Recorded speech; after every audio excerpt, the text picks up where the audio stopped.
Hey kids, it's Mark Miller here. Rory's with me. I'm here too. How you doing, buddy? Hello, everybody. I'm doing good, my friend. How are you? Pretty good. Fred's here. Fred's here. Well, we're good then, aren't we? We're good to go. Let's do it. I had power outage for about an hour this morning. We'll get out of this and write some code. So we're let's see where we left off. I haven't worked on this in almost a week. So it was last Thursday when we last worked on this. Okay. Let's get the Brio camera on here, right here. This is that's that view right there. Let's get to my special effects buttons and get in here and hit the fireball button. Is anything happen? Nothing. Nothing. Wait, I know why it's not. I think because I have a checkbox that enables it that I forgot about. Because, you know, it's been about a week. All right, one more time. Button now. Fireball now. There we go. There we are. All right, so check this out. Behind my hand. Yeah. In front of my hand. Oh, nice. It's kind of cool. It's a little bit cool. What I did is I decided I'm gonna put it about a little bit in front of, you know, I'm gonna put it in 3D space.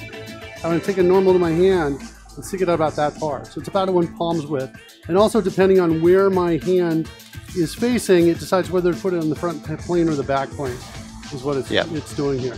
So hold on, let's come in here, get another fireball. So there's on the front plane, and now it's on the back plane, right there. So I can just kind of nice. Flip it around a little bit. And if I want to get it, bring it across over here, I can do, but notice, see what's happening? Illusion dispelled right here. A little bit. Right? But if I do this, as I bring it across the front, it's, see what I'm saying? I do that kind of thing right there. So that's kind of a way to do it. Let's move this. There we go. Just a little So you can kind of imagine a sort of a U shape that surrounds the front of your head, which is the valid places to be. Yeah. If I'm moving quickly, it's not too bad. So the other thing we worked on, holy cow, it took us a while to kind of get to this point, is getting the throw, getting it to detect throws. We got to a point where it was kind of doing it, and then we lost the feedback because I also wanted to support moving backwards and forwards. So I think maybe we get the feedback back so we can see when the throw occurs. I think we might do that. Fright LOL says, today I borrowed from the library Headfirst Learn to Code. Headfirst books series are awesome. I do like those. A Learner's Guide to Coding and Computational Thinking by Eric Freeman. Python. I am one of the nice things about them is they've got quite a graphical way of showing things. So there's or multiple ways, in fact, of showing things. So you get the basic description, but you also get some image or some person with, you know, if you've got a queue, you can have the items in the queue diagrammatically shown. So it's nice to get those multiple different ways of expressing a concept. Yep. No, I'm a huge fan of the series. They're awesome. Okay. So I want to get the feedback back. Yasmin and Deuces out there says the Headfirst books really are awesome. Can't wait for the new C# 4th edition coming out this December. I might have to get that. I just might have to do that too. I'm a big fan of those books. All right, so here's the deal. Dragonfront game is where this used to reside. The code for drawing the fireballs and the hand following effects. That's now moved to the Ancestor class, Dragon Game. But what didn't move also is the ability to float text. So let's go look at my float text. I don't know, something called float out here. Let's do this. Ooh, high text floater. That might be good. Oh, that's what Dragonfront game is. Got this method called add floating text, which looks like this, which calls add text in its text animations. Text animations looks like this. I think what I'm going to do is I'm going to move this to Dragon Game since we now want them in both places no matter what. So what's your motivation for wanting floating text? I want to be able in the background, because surely that means it inherently gets obscured by things. Right. I just want to be able to use some simple code to show where the throw is and show where it is on screen. So I want to say throwing, even if it's obscured a little bit. Mm-hmm. I don't know. Your question now makes me rethink this whole move in this direction. Well, your answer is kind of that it's more for diagnostic purposes. Right. But it won't be there sort of when Dragon Compass is running or what have you. Yeah. What other choices do I have? That's quite legit. That's just, yeah. I was thinking from an end user perspective more than I am diagnostic, which obviously does play into what we need. Yeah, I don't know. I think I'm gonna continue on along this path because I don't think the harm of coming along this path is great. I don't think it's too bad. So okay, so there's add floating text. I'm gonna take add floating text and get it out of here as well. Put it down over here. Why not? I'll throw it right down here. So there only this in here is on text animations, which we just moved. Okay. We need these as well. Now, update screen. I want to take these and put this into update positions. Why aren't we drawing them is my question. Oh, here we are. Drawing them. Update screen. Oh, I see. We kind of do this calculation here, and then down here we render them. I think it's probably going to be pretty harmless to do this, like that. Then what I want to do is I think I'll extract all these to a method here that's going to be called render text animations, like that. And then we're going to take that and we're going to move it out to Dragon Game, like this. And I think we're going to make it protected, like that. And then, so we're getting rid of anything that's expired, and we're updating positions and calling render on that. I want to swap the order of these parameters.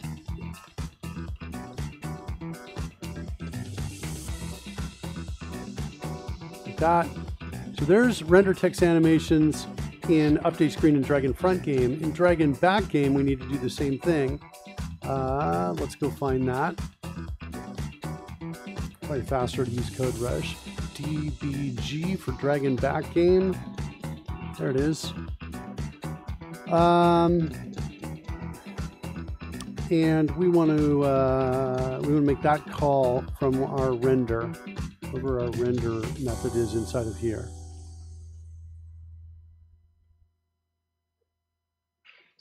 Saw one with yellow on it, right? Update screen before world render. Maybe I'm looking for update screen. Update screen. So what's the meaning, Mark, there on the UI? The Dragon back game has been lit up in a couple of cases. Yeah, it's lit up because it's the same file I'm in. It's just a sort of feature request I had. Oh, this is the one you had a little while back, yeah. Yeah. Because that's quite noticeable. That's pretty good. It's not bad. Okay, update screen, and then we'll do that with the render text animation, like that. So I think with that now we can go back to Dragon Game and look. Hopefully there's going to be add floating text call in here that I commented out because I moved it up here. There it is, right there. Okay. That's what I want. Okay, so that's the change. Let's go to the overlays, refresh them both. There's the front overlay refreshed.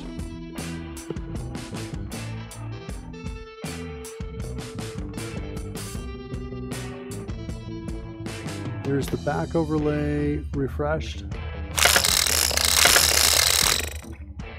There's the refresh of the data. And now we should be able to see the throwing when it occurs here. So assuming this is all still working. It says active there. Going to the buttons on the Stream Deck. And let's hit the fireball button. Nothing, nothing, nothing is coming up. We lost signal R. Does that make sense?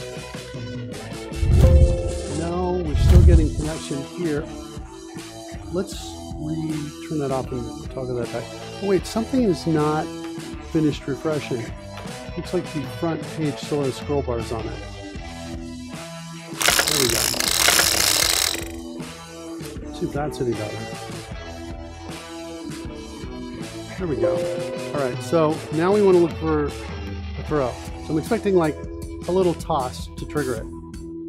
And I'm not seeing anything. No.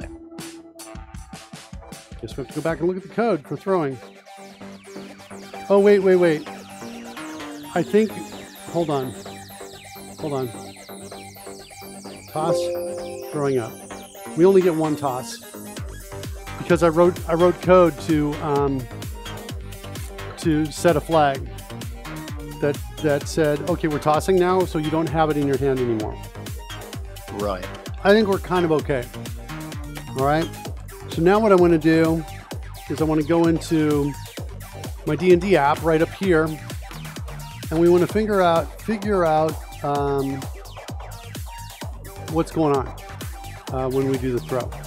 I think we want to go to hand 2D, as I'm recalling. Throwing speed.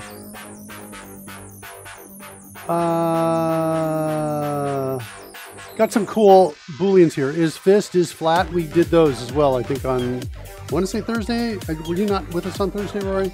I thought I was, but perhaps not for the whole of it. Actually, Maybe. Of course, I would have been a little earlier. Yeah, maybe after. Before the end of the stream. Anyway, those are now cool, which means I can kind of, oh, the other thing I can do, here, I'll show you what's going on with that. Let me see if I can turn this on. Watch. When I make a fist, come on. There we go. Oh, nice. Like that. So that's what's going on there. Is fist is happening there. The hand, wait, what's going on here? Hand side. Is this left or right? Yeah. Facing forward or back, I added as well. So this is what's used to decide where to draw that, whether it goes on the back plane or the foreground plane. Yeah. By the way, for anybody who's thinking, you know what, this still is looking a little goofy, not quite right. I have a couple things in mind. One is to have it kind of naturally change its distance from the hand, just kind of floating. A little bit of floating. A little bit of floating. Add that a little bit, so it looks. Because right now it's a little bit like it's a little weird, right? And I kind of want to actually have it follow my hand. So my hand moves first and then it rushes to that little position. delay. Yeah, that's going to be quite nice. Yeah, so I'm going to do a little bit of that, and we're going to add sound. So I think when those three things are done, I think you'll be at a point where you'll be like, okay, I'm maybe. It should also smooth when you do that as well, because if your hand is inherently moving a bit more than maybe we give credit for, but it moves back and it moves forth. Right. So it goes left, it goes right maybe. And as a result, by the time the fireball is going to move left to follow your hand going left, if you have moved back to the right already a little bit, that won't occur. So there'll be less movement on the part of the fireball, but it'll be more organic. Yeah, that's my hope. And I think all I'm going to do is treat that center point as a gravitational point, where I'm just going to apply forces moving towards it at all times. So theoretically, I could even get into an orbit. Right? That'd be cool. It might be cool. Yeah, that could be cool. Okay, where's my throw calculated here? Is it in this space or not? Throw, if it's not here, it's in skeletal 2D. Nope, I got something called throwing. Here we set it to true.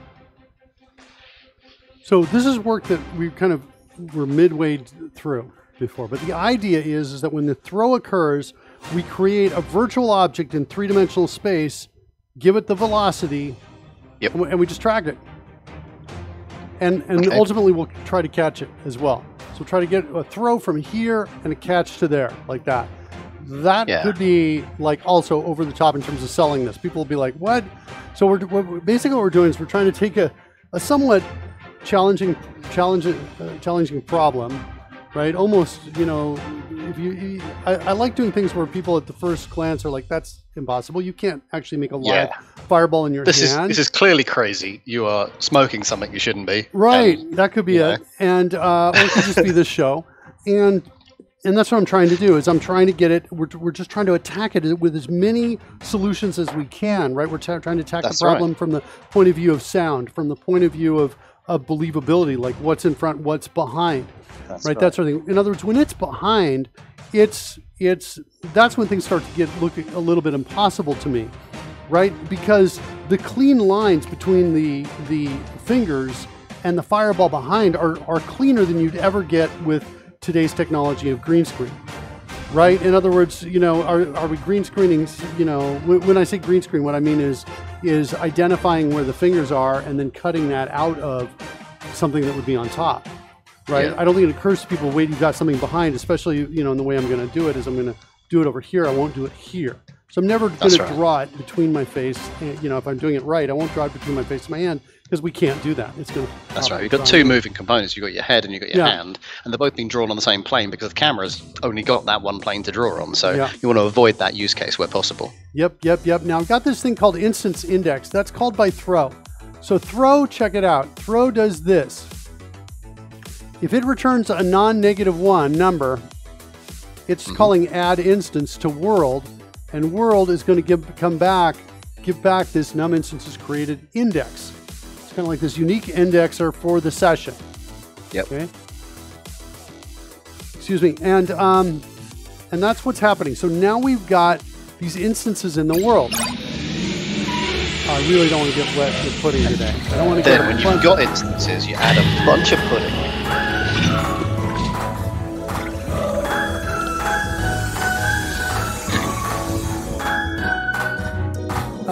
That was pudding. Pudding, I thought it was clear. I didn't want pudding today. Did not ask for pudding. All right.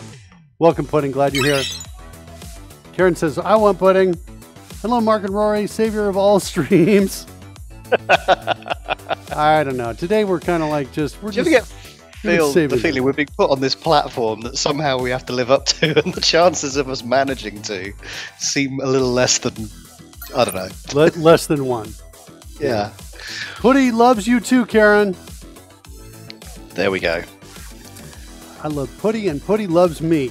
All right, so instances, we're creating them if they don't exist. We're adding it, returning this right here. Are these instances used anywhere else? They're not. Now, we need to send the instances down. Virtual 3D object. Looks like this. We need to move these, actually. We need to move these, which means we need a physics engine, a real simple one. We're going to get one right now. By going into this class called physics, this is kind of what we need. We need these methods in it. So let's go to our World 3D. Let's create a new class. I guess I'll call it Physics 3D. And let's see. Let's close this down so we can make changes to it. I'll open up a standalone version of it, just running the exe only, so we still have control over Fred. All right, so this is my Physics 3D engine. I'm gonna make it static. By the way, kids, if you are working in VS Code and you're interested in having coders templates work there, we are working on an extension for you for that. And not out yet, but it is we're in the process of basically, we can't release it until it's really good. That's the stage we're at. So fair enough. Dev said, can we do this? And I looked at it and I said, not till you get this done, and we sent it back. And so they're like, okay, and they're working on that now. So we are So anyway, we're at a point where we're almost going to be able to use it. Now, I should mention that Visual Studio Code, one of the things we found in making this, getting this, porting stuff over to VS Code is that they are not as extension friendly, as I guess I would say, as Visual Studio is. So as a result, it's interesting. Yeah, things that we had before, we don't have now, and we're having to come up with workarounds for to get the same features over. And it's a little bit disappointing. Like one of the things that but we're working at it. We're going at it. We're attacking. We're trying different things to work around the limitations posed by VS Code. I think we're gonna have some success. So it's not bad. There's also there's good and bad to the decision to limit things like that. Who's that guy? Who's that guy, Fred? We know who that is. It's Coding Gorilla. I'm not a big fan of anything that's Electron based. So most of the known universe, then. Yeah, I know. I don't like things that reflect or absorb electromagnetic radiation. I'm similarly. I have strong stances against those things. Also, I'm not a fan of electromagnetic radiation. It's too wide.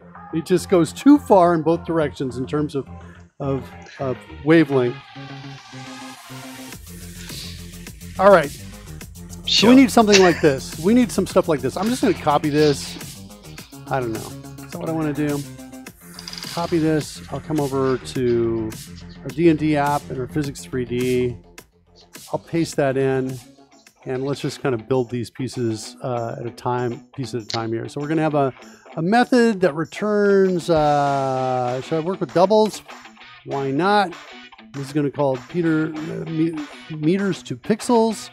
And that's going to take in some meters. And somewhere in here we're going to have something that says pixels per meters. I'm going to make this a constant. And I don't know what I had down below. What I have down below, I should probably use that. When I say down below, I'm referring to my TypeScript application. It's 50. Okay, that's what I got. All right, so we've got this, and the return is going to be return meters times pixels per meter. All right, one down. Next one.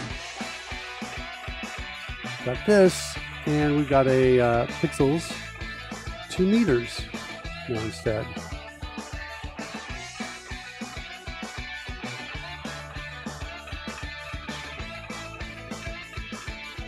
So the place where you copied this code from, Mark, why are we not using that rather than the recreation, I guess, in a class here? It's TypeScript, and I need it in C#. Oh, of course it is. Sorry, I'm just looking at curly braces here and there, and I'm thinking, yeah, it's all the same. Of course it isn't. It's not the same. That's quite a silly assumption on my part. No, it doesn't. Not at all. Don't worry about it. They look identical. What's going on? Right. No, I'm glad you asked the question. It was actually a great question. All right. So now we're going to have something that is going to return the displacement in meters. It's going to have the time coming in. It's going to have the initial velocity coming in, and it's going to have the acceleration. Now, all of this math is all happening in one-dimensional space. Okay, and what we want to do is we want to make it work in three-dimensional space. But it's not too hard to do that. Here, I could probably copy all of that and paste it, and I get my formula, I bet, and this code is the same. There's no change here.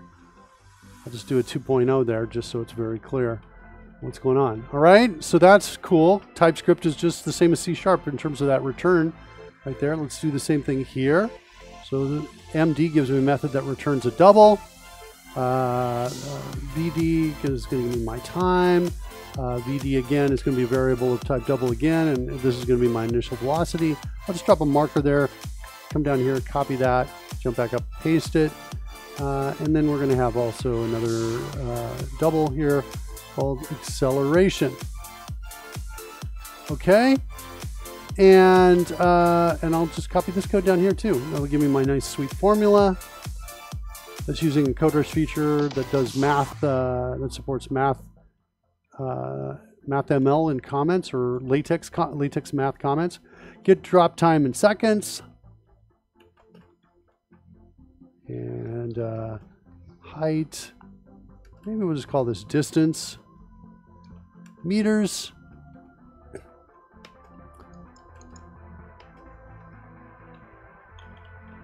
acceleration, and initial velocity. Like that. And we'll grab this and put it up there. And we're going to use distance meters instead of height meters. All right, and math square root looks like that with an uppercase. And there, we've got get drop time in seconds. Is that it? It looks like that's it. Okay, so now we've got our physics engine. Let's make these public.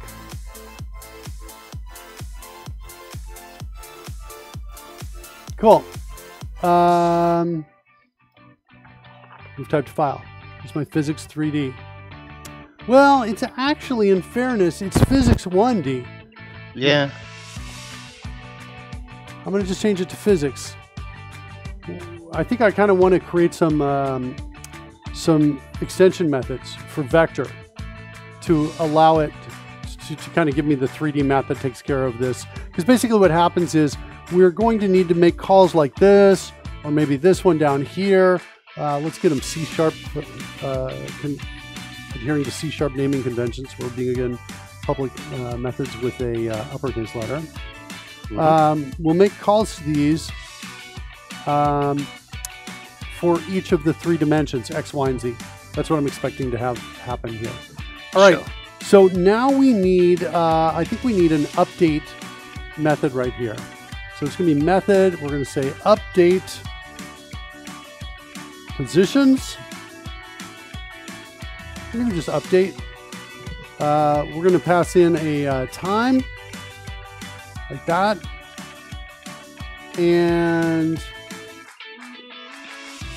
virtual 3D object is created time.now. I wonder if I want to change that to ticks. It's not telling me how big a tick is. I think it's like smaller than a millisecond, but I'm not sure. If it's a millisecond, I'm totally perfect with that. What is a tick? I used to think it was something like a 60th of a second, was that?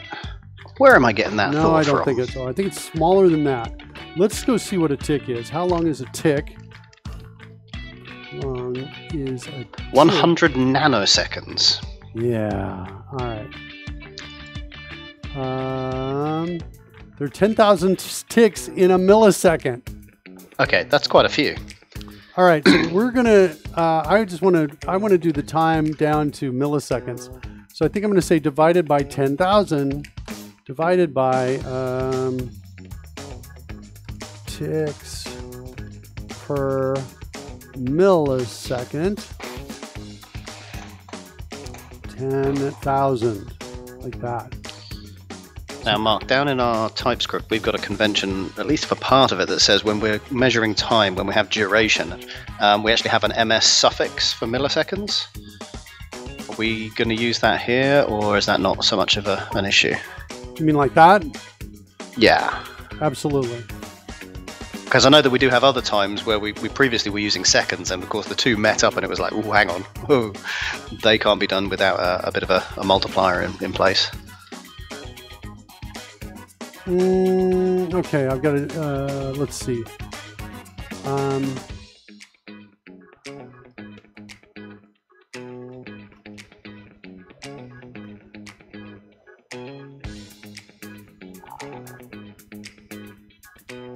want that, but I want to do a math.round on that.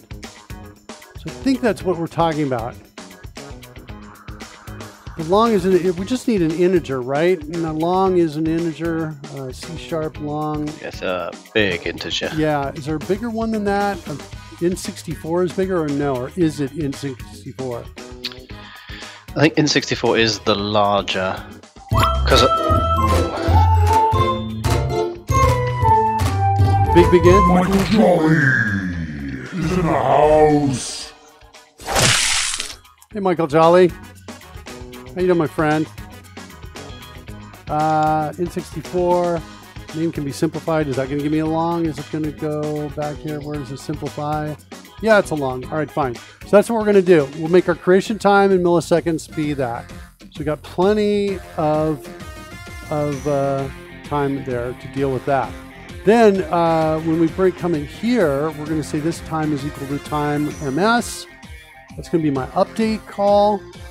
Now I want to go through all my instances. For null, I want to get out of here. Then I want to do a for each. And then I want to say virtual 3D object.update. Who's here? He's in the house. Pass in the time, milliseconds. Right like that. Surly, welcome. Bald bearded builder, welcome. El Grande Int. Free Pumpkin Stew. Surly was here over the weekend where we had, if I'm recalling correctly, we had some Halloween pumpkins on that day. Nice. For broadcasting and you're here next year, I'm going to make you a brand new opening intro with more pumpkins on it. Ooh. More pumpkins. My maths are wrong. Are we sure my maths are wrong? Let's go see. I think I have 10,000. If 10,000 is equal to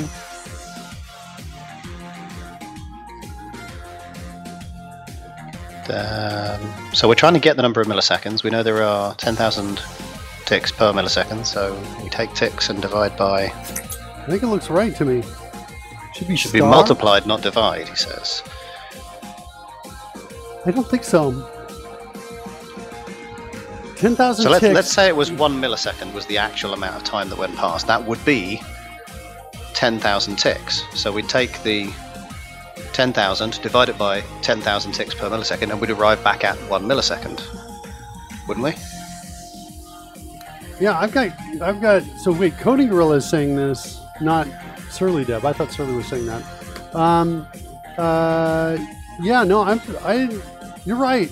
He's changed his mind, perhaps. You're my favorite, Coding Gorilla. Do you know what? It's worth making us reconsider that stuff because we have got that wrong before. Yeah, no, and I would emphasize the word. Thank you anyway. I would emphasize the word worth from Rory. Making suggestions or double checking things all the time is really, really valuable and powerful. And I welcome it, and I consider it valuable all the time. Even if, right, it turns out to be incorrect, it's still incredibly valuable. Because the alternative, I suppose, is to, hold back ideas, and double check things. I'm a huge fan of this. By the way, not a lot of people I know are huge fans about it. Like nobody likes it when I'm like, most people don't like it when I'm like, wait, let's double check that. And then, it turns out they were right. And they're, a lot of people's reaction is, see, I was right or whatever like that. And I'm like, hey, no problem. I feel like double it's an advantage going into a problem-solving situation, comfortable with the knowledge that you could be wrong. Yes, but right? also you have to be about taking on board additional ideas. Also, though, this is now we know way better than it was a few seconds ago before Coding Gorilla asked a question about it. Right? Because a few seconds ago we thought it was right, but now after going in and examining it, we now feel much better about it, right? And we've got consensus, and now we feel, now we know it's right? Now we feel really strongly this is right. I've got 3 different people that are like, nope, that seems right to me. So that's good. Okay, so we need to get an update in here. That's what we need to do. This is where we're going to start working on that physics, I think. And it's, I need to know gravity in the Y, but only in the Y. And gravity in the Y, we're going to, I guess we're going to play with Earth's gravity. We're going to create a constant here, I think. We'll say gravity is equal gravity meters per second. It's equal to our good old friend 9.8. Excuse me. There's our gravity meters per second. Then I want to go into my physics, and then I want to say get displacement meters.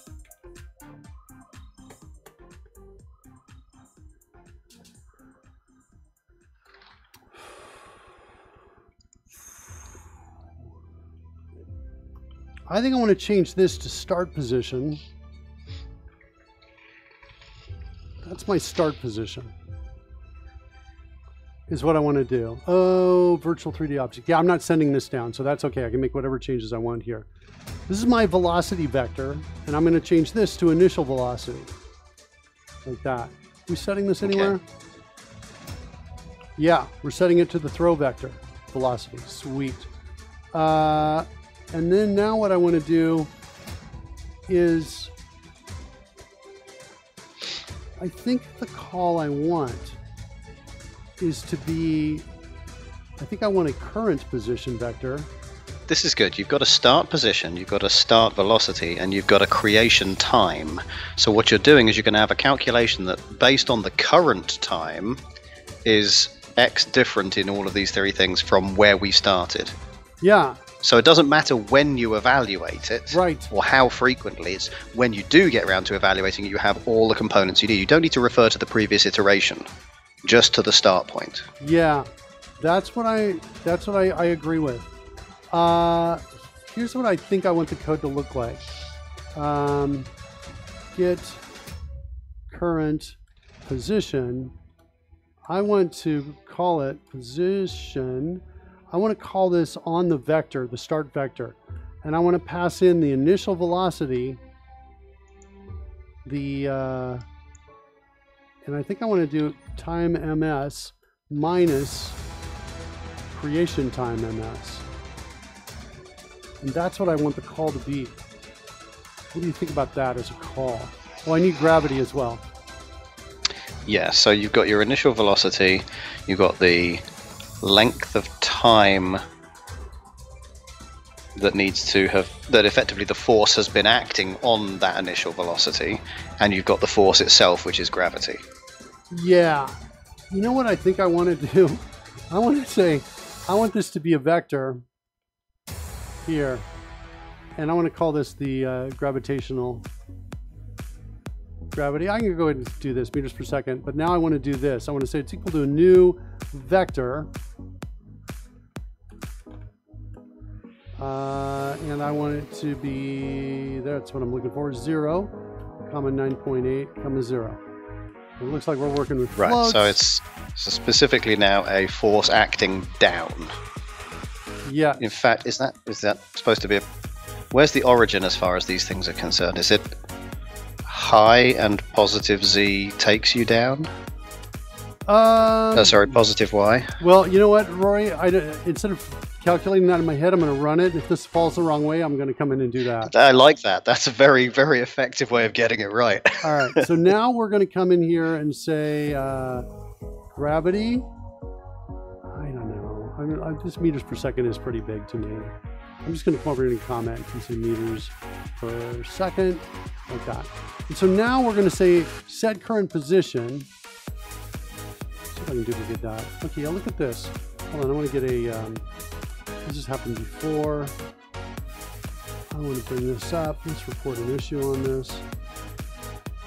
All right, kids, look at this paste right here. See if I can reproduce this. Paste. Why is the caret on the left of the paste item I'm pasting? Right? Paste. It's totally reproducible. I hope you can find something in the logs. I reported this problem like a while back. It's rare, but it's happening to me right now. Totally reproducible. just paste, and there it is. It's totally in the wrong spot. I come over here and paste, it's in the wrong spot. On an empty line, it gets to the right spot on an empty line, that's good. If I put something in front of it and paste, nope, it puts it to the left. What is going on? That's my question to you. Let me mark it down here. Paste.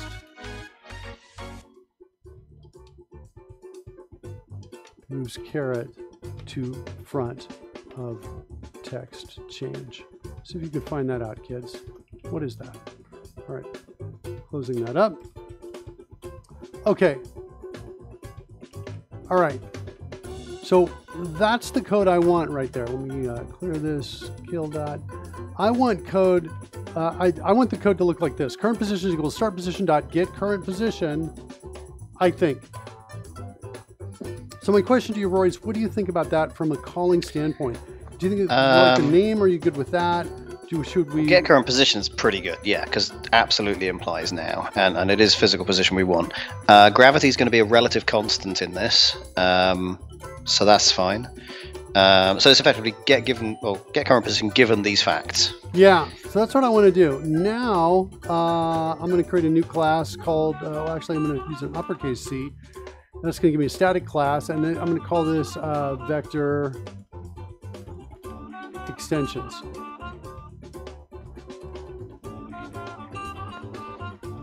And I want to create a new method in here called get current position. It's going to work on a vector, and it's going to take in another vector. Do I have this? Do I already have this? So I'm using this as a template. Do I have like TV is going to give me a vector? I do not.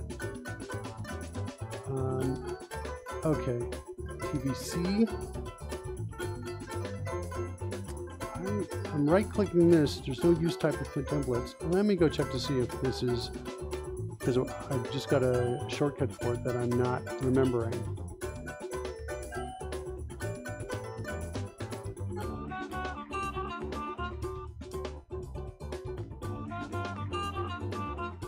I'm thinking about a new feature. That's what I'm thinking about.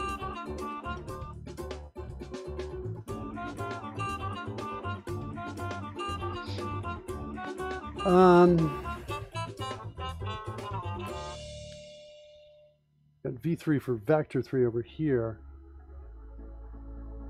Can I find vector on this page? Wouldn't that be awesome?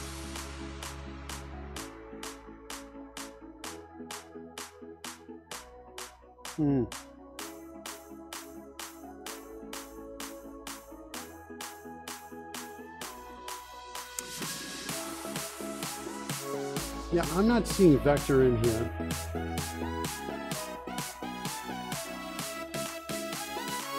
Yeah, I think I'm going to do a coder's feature request from here. Oops. Where does vector come from? That's coming from Leap, pretty sure. That's Leap's vector. You can double check that in a second. Hey kids, I'm trying to, I want to create a template name variable for this. I right click, and I'm not seeing the option to create a template name variable for this vector right here. And if I go into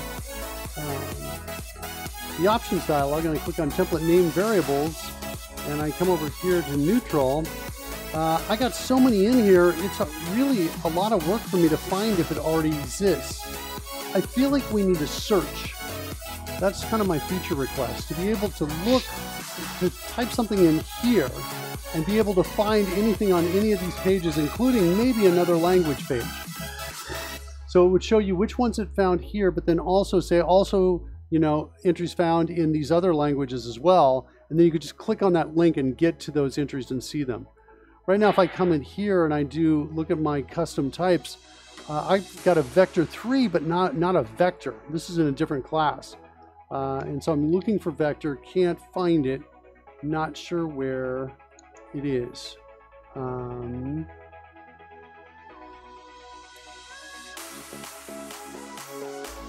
Yeah, so that's my feature request. Okay.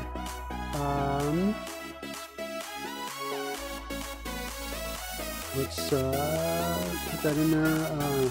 Add search to template variable names option page.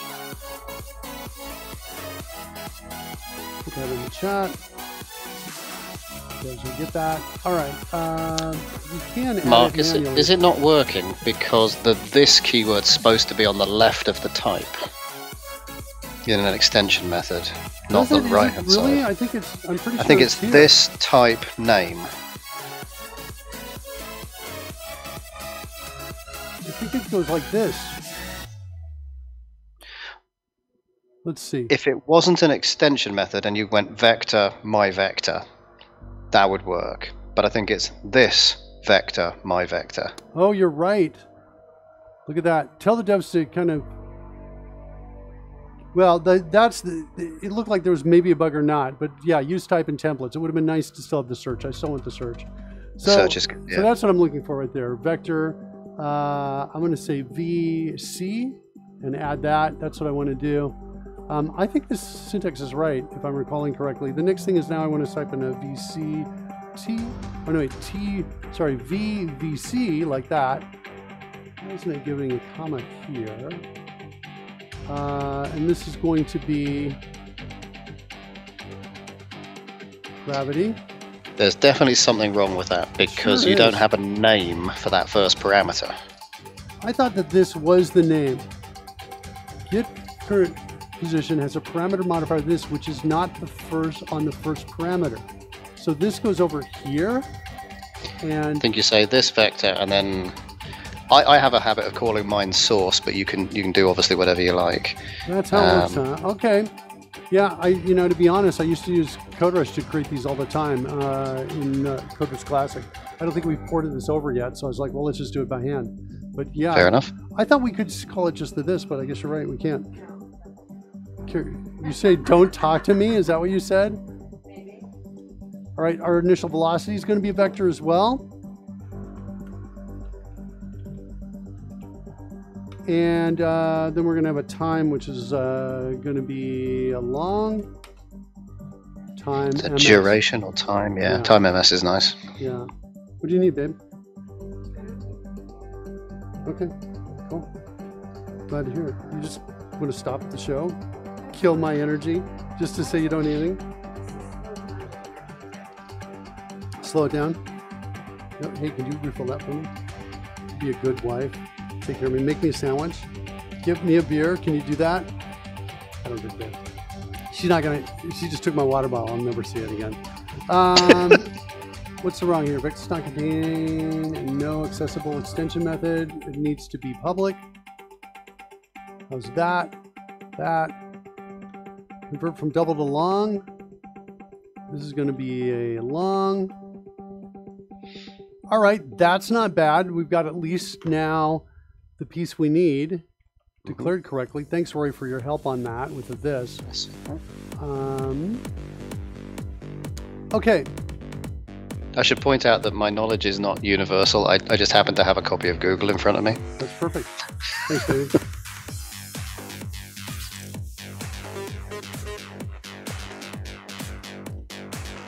Okay, so now what we need to do is figure out the displacement for all of these pieces, I think. So we're going to say, we'll work with floats, so we're going to say displacement x, we'll go ahead and calculate it, is equal to physics dot get displacement in meters. And we want to pass in the time, which is going to be time ms. This is my delta time. Like that. And my initial velocity, dot x. And my acceleration, which is going to be 0. Well, I'm just going to use it. It's gravity.x. Like that. Now, what's wrong here? Double the float. Fine, we're going to switch us all over to working with floats.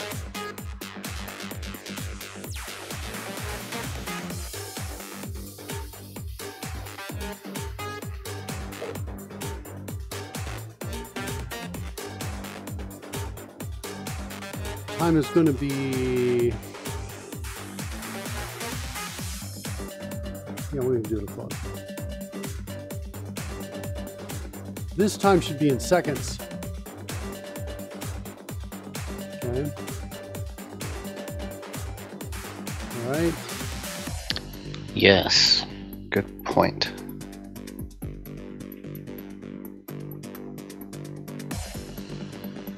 Yeah, keep an eye on that one, Roy. I think I'm going to miss that. That's an easy thing to forget because the equations themselves are supposed to be in seconds, but we're used to dealing with milliseconds. Yeah, okay, so now we've got our physics engine working only with floats. That can work. This part looks like it's working.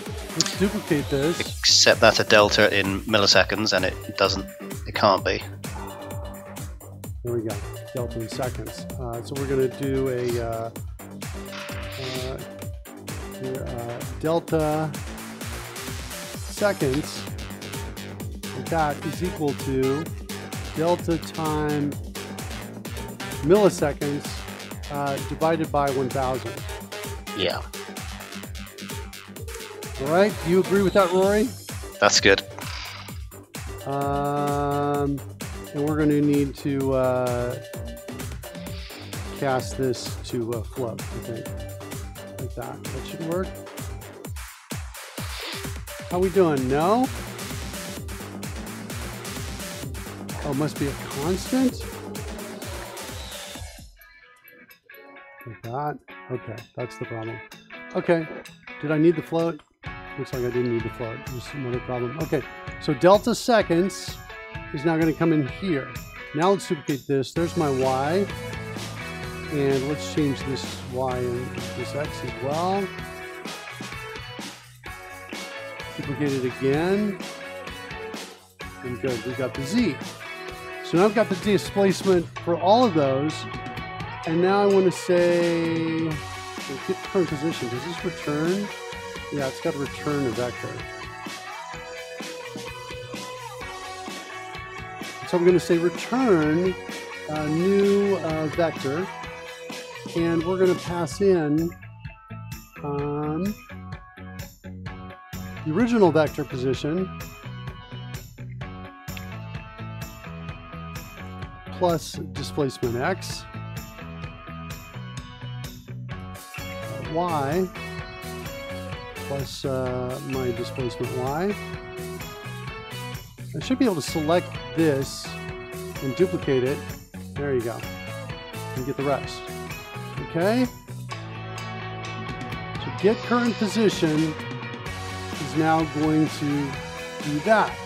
That's going to assign it to our field current position. So that's in my update. I'm feeling pretty good about this. This is nice because, as we said before, this allows you to do this at any rate that you want, effectively not tying ourselves to a frame rate, which is, again, the objective here, and to know the precisely correct place on that arc where the thing should be. We have one problem. Just curious, the use of long instead of timestamp.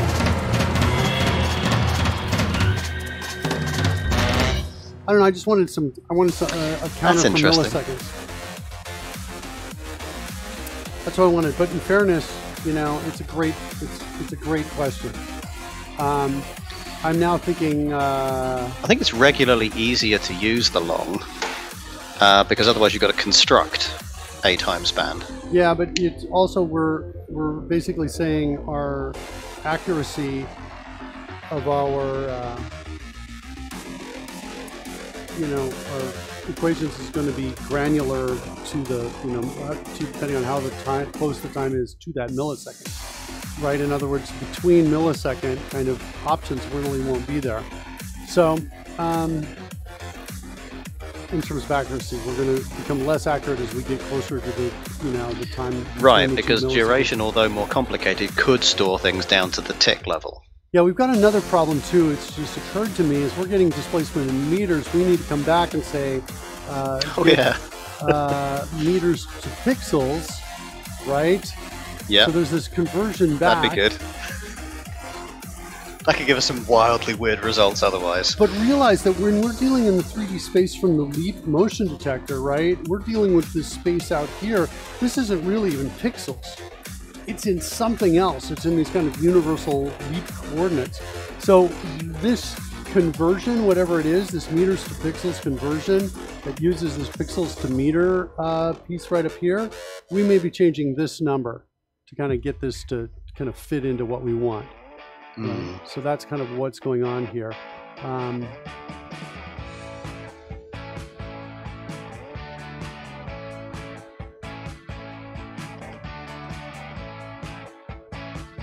Yeah, the numbers we get for X, Y, and Z are definitely not meters. They're definitely something else. Right. I mean, that does call into question the accuracy of this entire bit of logic, doesn't it? We're going to need to know, because we're definitely presuming we've got seconds which are accurate, but we don't have meters that are accurate, but we have a force that's accurate in meters per second. You're right. Well, we have two things we can tweak. We can tweak this number, and we can tweak wherever we're passing in that 9.8. We tweak that number. We can tweak both of those. And I'm not afraid to do that. Where does our initial velocity come from? From the throw. So if we tab Unix reference on initial velocity, we're basically getting that from.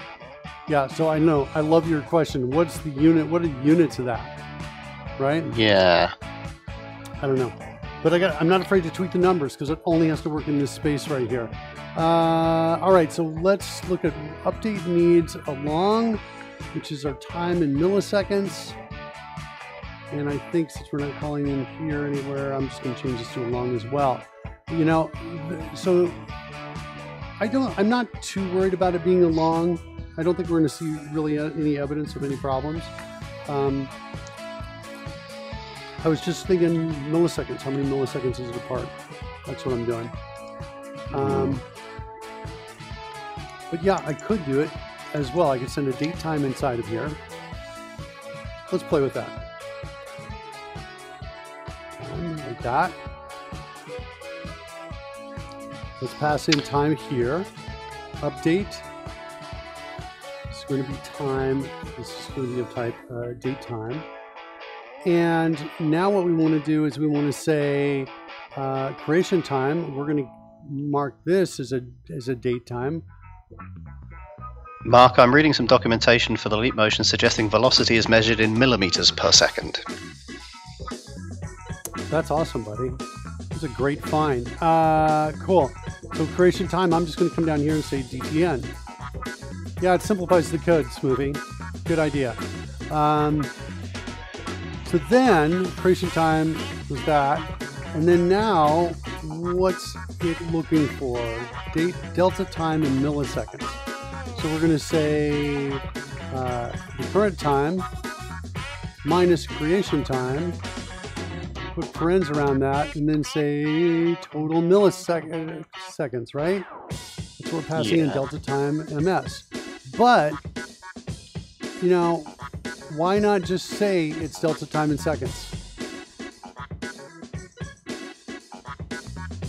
And why not make it a float? Like that. Because it's just as easy out here to say total seconds. To be honest, you could just have the duration pass in period, if we have that, and then work out the seconds inside. Okay, I like that. I do like it better. I think it makes this code easier to read. So this will be a time span. Yeah. Like this, and this will be delta time. I'm liking it better. I think this is a really great suggestion, Smoothie. And now then we're going to create a float. Call it delta seconds is equal to delta time dot total seconds. And we got to typecast that as a long. No, as a float. I mean, like that. By the way, CF is a great short template here for casting to float. It's really nice. Okay. Like that, yeah. All right, so now we've got Git, and we designed the heck out of this. I kind of like this, right? So it's sometimes we write code and test, and sometimes we design the heck out of the code and before we test. So now we've got an update call, which is not being called, I think, anywhere, is it? Oh, we are. This is the update here, but this one's not being called from anywhere, like that. So we want to go to our World 3D and we want to call update. We want to do it before we get anything out of here. So World 3D is here in skeleton data.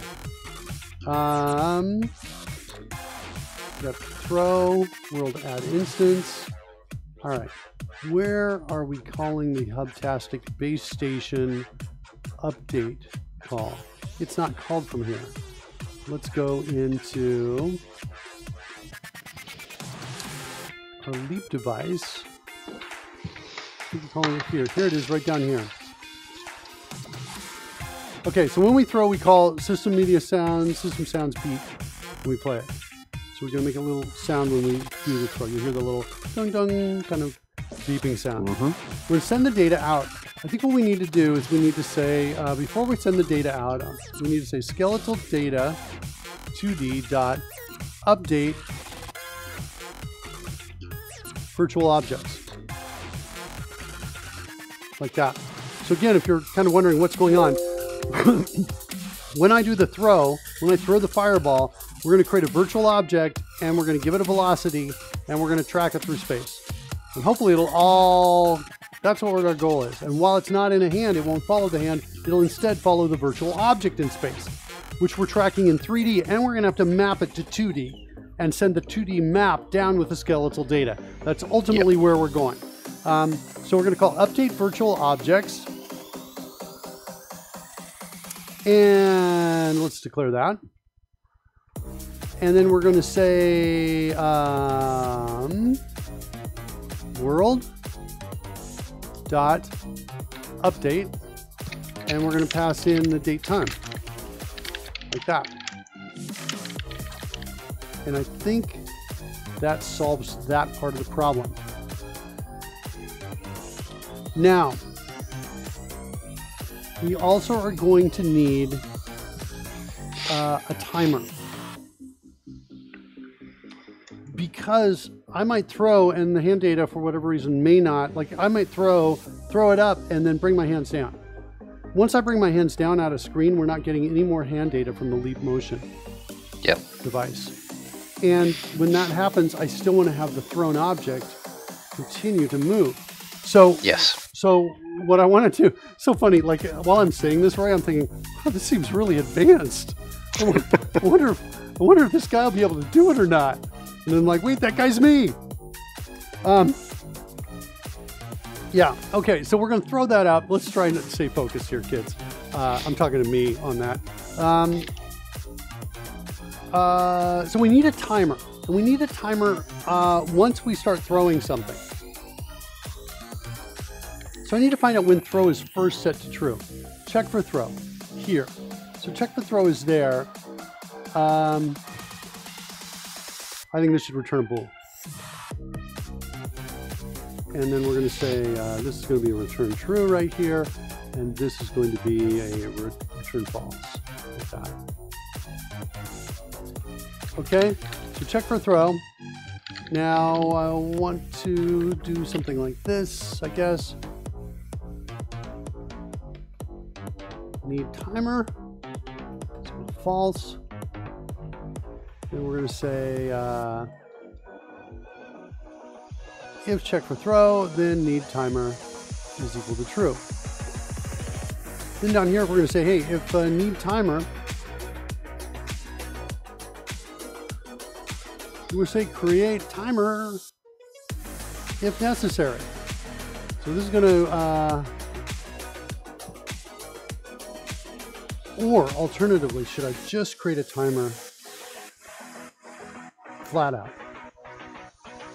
It's so much simpler to just create a timer instead of just throwing it when we don't need it and creating it again.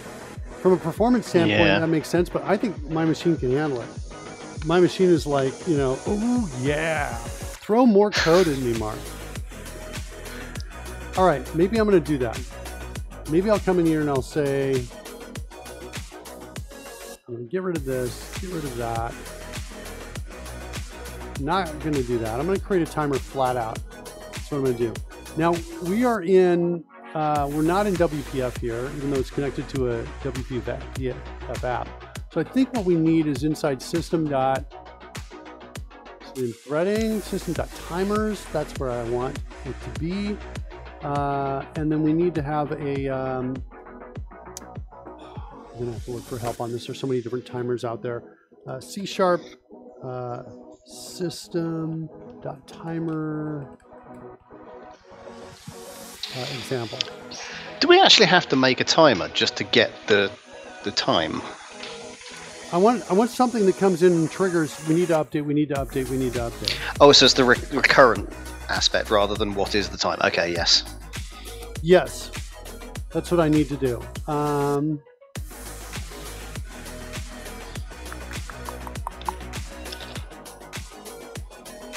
Here's my example.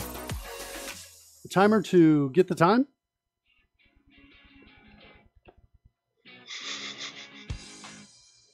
Yeah, it's just a new timer on elapsed. I'm not sure what auto reset is. All right, so let's do this. I feel like I did know that one. You feel like you did know that? Yeah, that's on the top of my timer. Or I think the point is that it recurs rather than, you know, elapses once and stops. The interval. Is that what it is? I want this to be.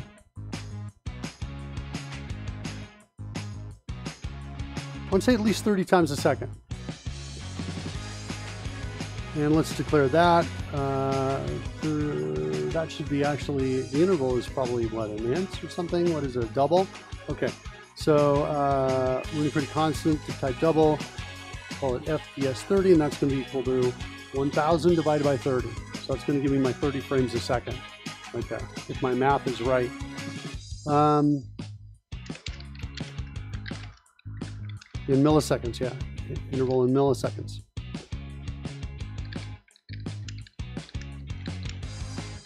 Okay. And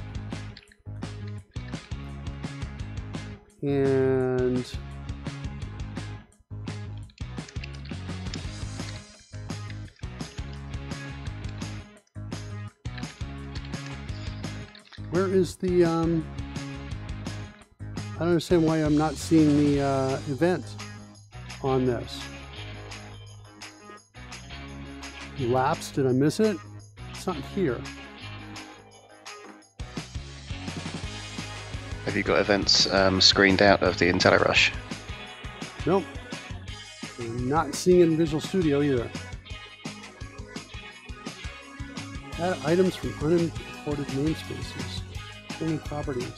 I'm not sure what's going on. Similarly, I can't hook the event, I bet. I can't hook the event in the initializer. I bet that's what it's not allowing me to do. That feels like possibly reasonable. Okay, so now we're going to say timer.elapsed is equals to that. And then at this point, I want to just be like, did we set it equal to enabled or not?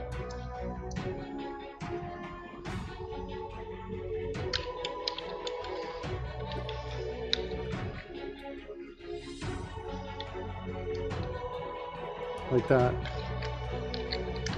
Hold on a second, really.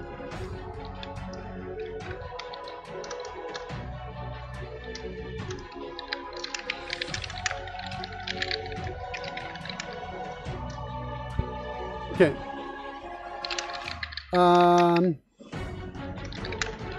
Timer elapsed. Okay, now at this point,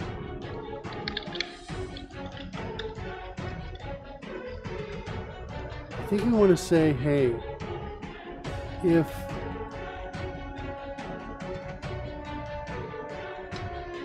let's fill this out later.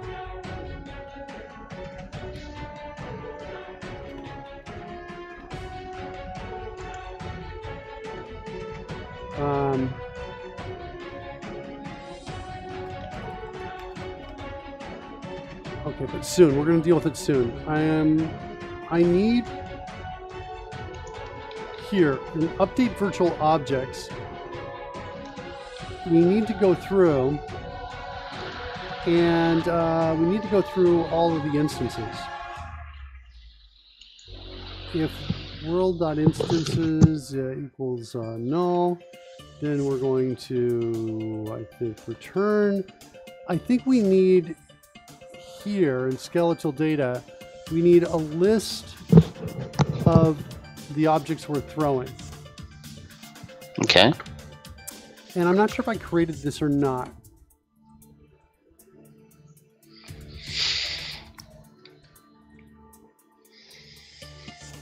I have a scaled point. I need a scaled point, which is converted to 2D space of the object we're throwing. I need an index for it as well. Let's go down and look at the TypeScript code and see if I've added this down here or not.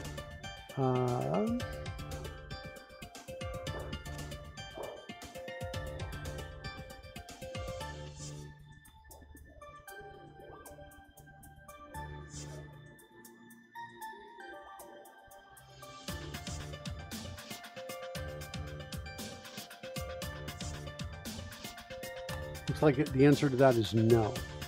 It has not been added yet. Okay.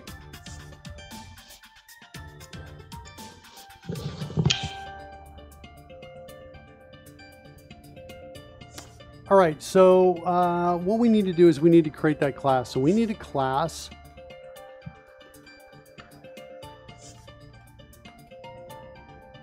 that is going to be our virtual object, I guess. Thrown object. Thrown object. And it's going to have a scaled point. So that'll be its position. It's going to have an index as well. That's that unique index we're giving to that object.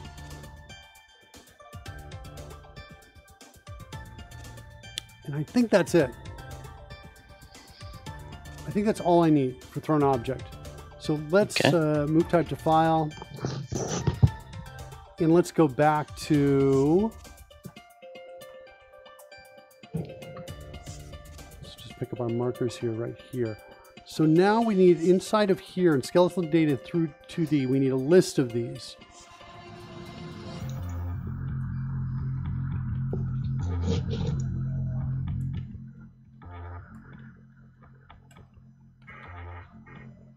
Like that. And that's in our skeleton data through 2D. Over here, do I have a skeleton data 2D? There it is, right there. And it's going to have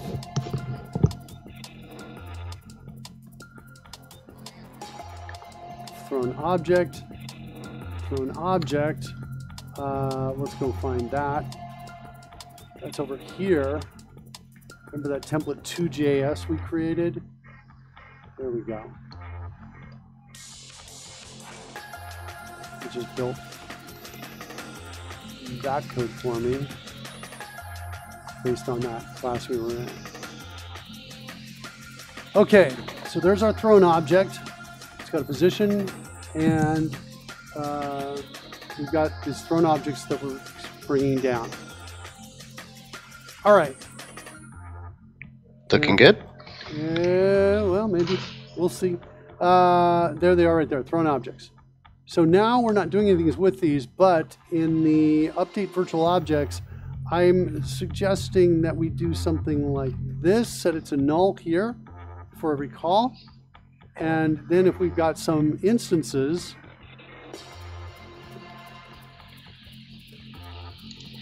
that count is equal to 0. Oh man, let me get the spaces right here. Then we're going to return. Otherwise, we're going to say thrown objects is equal to new list of thrown objects. Now, I'm a little worried about performance from the standpoint of creating a new list here, you know, so many times every second. Yeah. Essentially talking about creating a new list 120 times a second, up to that, about that point. So I'm like, oh, do I really want to do this? Maybe I don't. In fact, I'm now knowing I don't. I want to instead initialize this at the beginning, because the constructor can sometimes be a little bit expensive, right? Yep. So I'm going to just initialize it here, and then we're just going to simply clear it here. Okay, yep. Right? I think that's going to be more performant. And then what we're going to do, we're not going to need to initialize this here. Now we're going to go through every instance.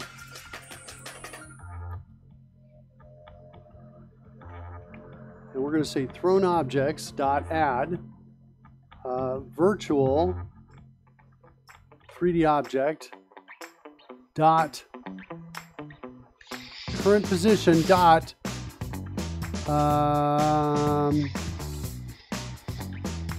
no, let's do this. To thrown object. Like that. We'll do that because we need the index on this thing too. So let's go do that, declare that method. And now this is going to say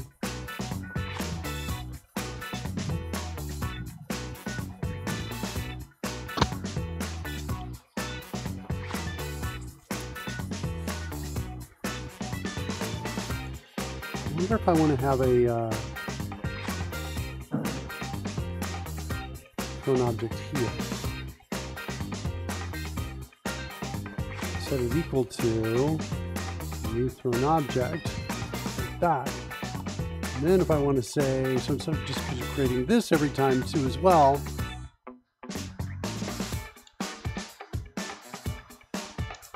no, maybe I do it here. And I don't ever do call to thrown object.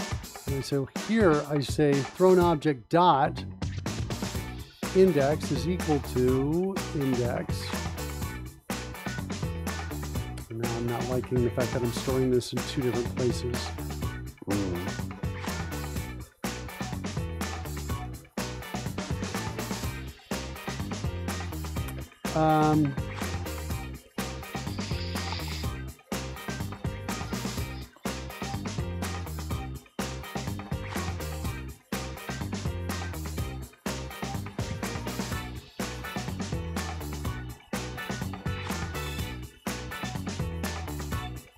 All right, I'm going to expand the setter and the getter of this.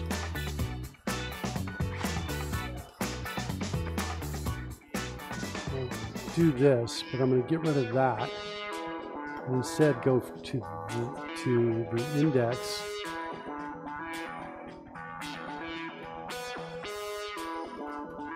of both of these. So I'm going to store it, that index, up in here. So whenever this is set, the thrown object index will totally be set. Then all I need to do down here is whenever the position changes is come down here and say, hey, thrown object dot position is equal to current position dot to scaled point.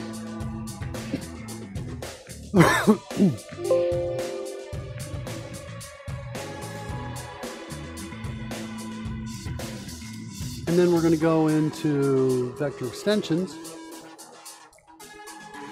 We're going to create a new method that returns a vector. Call it to scaled point.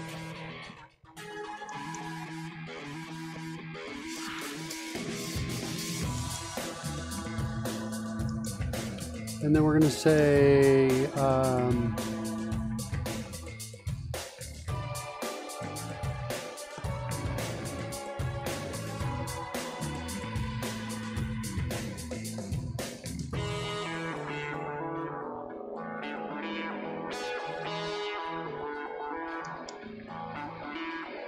oh, and I want this to return a scaled point. Okay. So that's going to, every time we call update, that's going to update the thrown object's position. Let's get out of here, back to where we were. So now we're just going to say add the thrown object.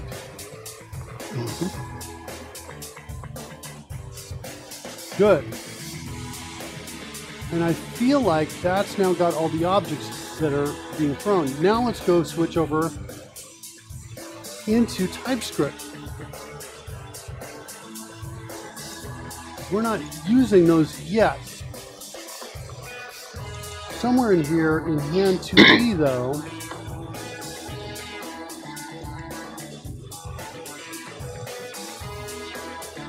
I think we're looking at throwing. So check for throws. At this point we're throwing.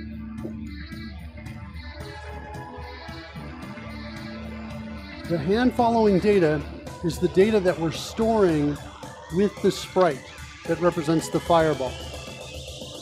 Also for the fireball, the flames that come up over the front, those are not anything we're tracking. So once a flame comes up, it just goes up even if I move the fireball away. That's what gives us this kind of ability to make it look like it is, the flame is following where the hand is moving. Yeah. But now if we're throwing, I think I want to go into hand following data. And I want to say, hey, hand following data dot is thrown, set it equal to true.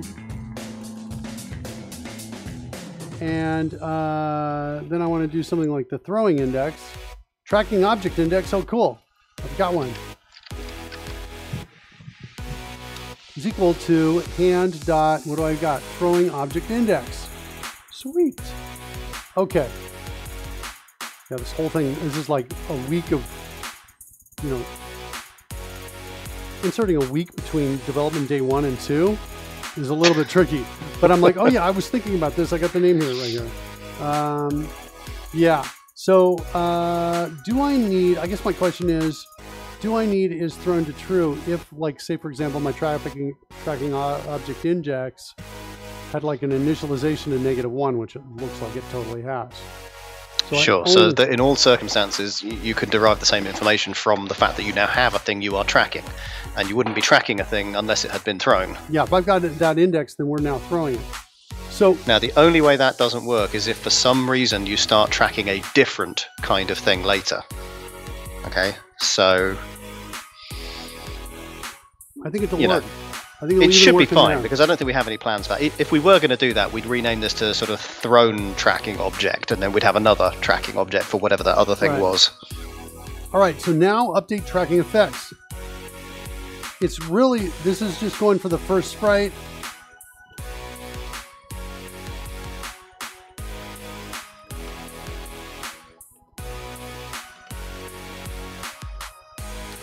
Add support for 2 or more. Add support for more.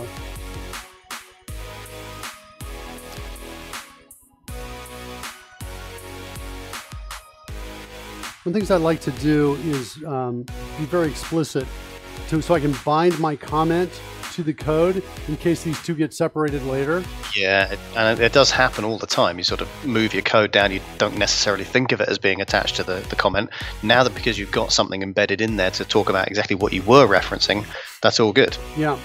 Okay, so I'm getting my sprite. My sprite's got its hand following data. Then I try to get the hand based on the hand side. But I think we can also do this where we can say, hey, look, if the hand following data dot tracking object index is greater than or equal to 0, then we got a situation where we want to, the position, we need to figure that out elsewhere. So let's see here, showing hand speed, update tracking effects. Let's start refactoring this here.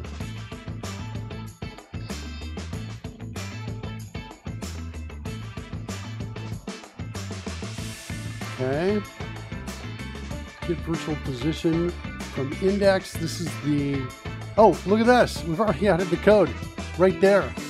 That's what we wanted. Nice. That's what I wanted to do. Okay, so let's kill that. Get virtual position from index. Is it doing anything?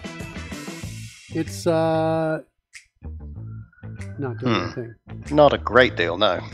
Not a great deal. But the framework is there. The framework is there. So what we want to do is say this dot thrown objects. I think I want to do got to do a for loop. Like that.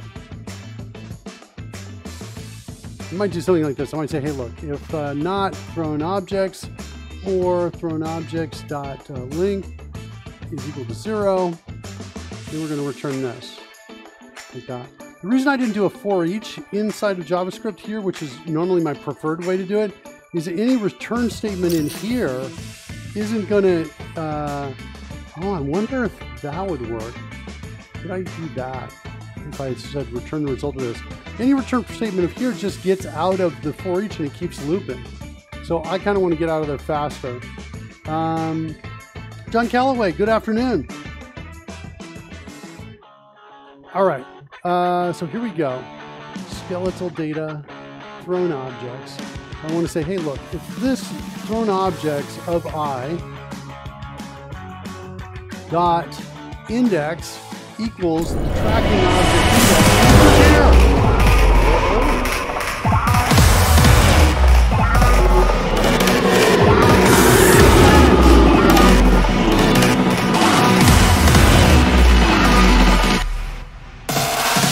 by the way, you learn this in the Mark Miller School of Dance. It's one of the advanced moves we teach on the dance floor. It's how I got my wife.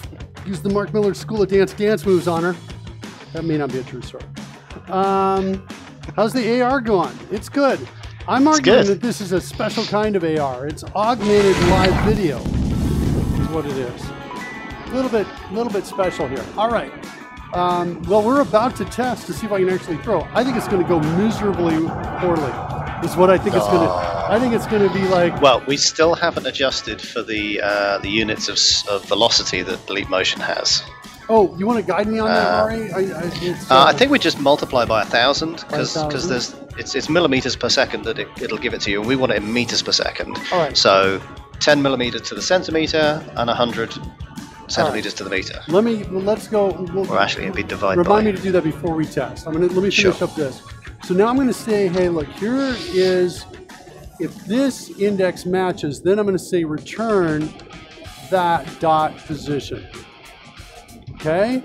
And then down here, I'm also going to come down here. If we get out of there, we don't find it, we're going to return out of bounds point. Okay? So there, we're getting its position. And it's all of that. Now, hold on. Here, if it goes out of bounds, we clear the sprites. Yep. This is one thing I haven't quite figured out how to do yet. We'll have to figure this out. Maybe tomorrow is my guess on timing. But when the fireball gets out of bounds, how do we clean it up from both sides? Because right now, this kind of will clean up the sprite proxies. We're not going to see it anymore. And if we don't see it anymore, we're not going to be able to, come in here and get this code. This code won't work. Has tracking effects is going to check the link of that sprite proxies, right? Is there a sprite out there? I think we're done in TypeScript, by the way. I feel like we are kind of done. We're about ready to test. Let's go back up to C# and make that last change to the velocity. What's the best way to find that? Probably in through physics. And get displacement in meters. Now, the initial velocity is here. So because it's a Leap Motion vector, that's coming in millimeters per second.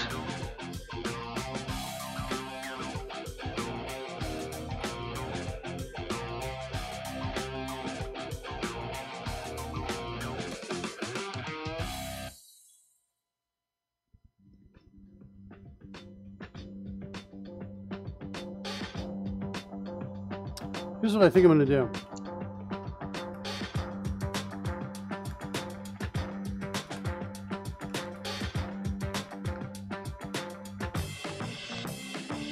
Got it? You with me? Then I'm going to go... okay. Then I'm going to go to my extension methods. What type are we going to produce from that? A vector. So but it's a vector that's a leap motion vector. Because we don't have another kind, do we? Yeah. Okay. That's what we're going to do.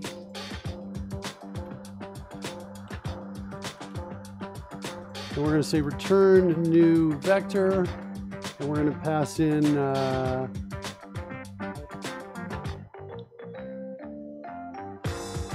going to call this leap vector right here. Leap vector in millimeters per second. And then we're going to say new vector dot x divided by 1000.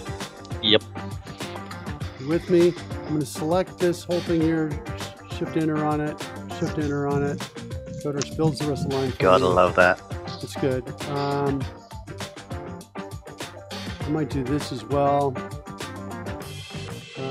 Introduce constant for all occurrences of 1000, and we're gonna. Why didn't it do it locally? I want it to be a local constant. Try one more time. Introduce constant. Local constant. That's what I want. Okay, and then we're gonna say mm per meter, like that. All right, you agree with that code? I do indeed, yes. All right, so we've created some extension methods here. We've got a call on velocity. That's the leap velocity, throw vector, add instance. Yeah, let's change this to the leap velocity as well. Here, we're going to call this leap velocity. Millimeters per second.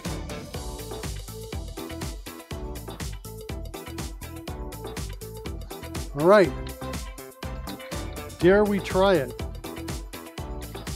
Sure. Why not? Or should we just end the show? Ooh, keep people on the hook for next time. Yeah. That's a theory. That's a theory. You're right.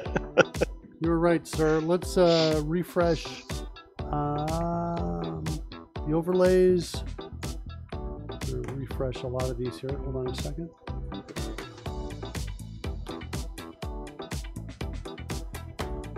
Refresh one overlay. Refresh another one. I'm having a problem because it's making them really big and I can't get to the refresh button because it's off screen. It makes this thing giant for some reason. Refresh that one. And let's see if I can be lucky on the last one. A little bit.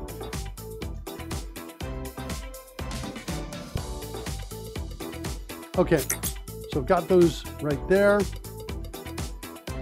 I need to rerun this app.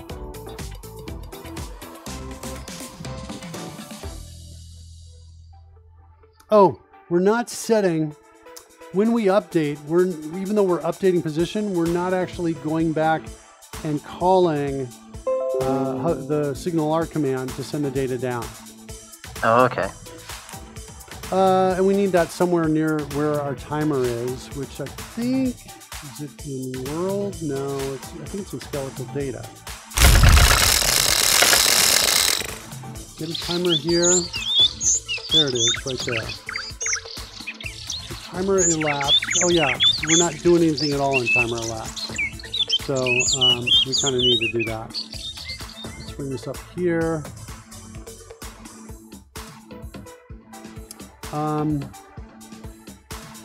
Yeah, so we'll deal with that later, like we said. So I'm going to come in here and say active. Take off my wrist straps. So we can get a fireball going up in here. All right, I got a fireball. Let's throw it. Okay, it went up, but it hasn't come back down. Oh, it could be because I've got gravity upside down. Let's try again, see if I can get a fireball here. Over here, why are you over there? It's on the wrong hand. Sometimes Leap sees two hands because of the way my hands are positioned here. Hold on, fireball. All right, so there's my fireball. Going left, yeah. Definitely gravity goes the other way, yeah. Yeah, gravity seems to definitely be going up. So let's fix that.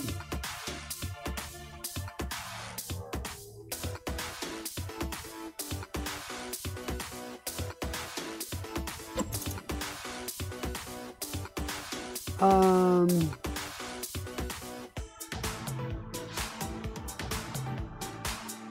am I not finding gravity here?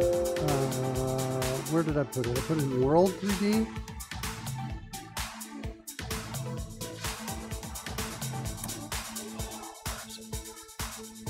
Physics. Well, I can do this. Get displacement meters. There's gravity. Get current position. That's why I don't see it. Okay. So let's set a breakpoint here. And let's make it negative 9.8 and put a breakpoint and run it. All right, so right now we get a fireball. Now throw. Okay. Well, it's definitely falling down now. Throw it up. It's not bad, but it's really not. It's not getting the velocity. It's not. No. If there is velocity, it doesn't feel like there's much.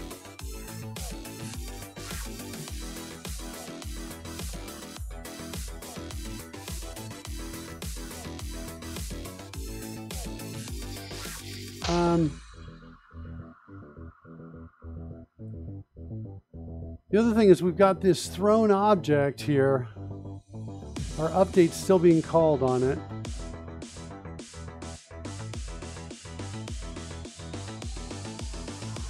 What's my call stack look like? Hands moved. Okay, we got the hands moved. I just want to try to get a sense of what the initial velocity is, see what that initial velocity is.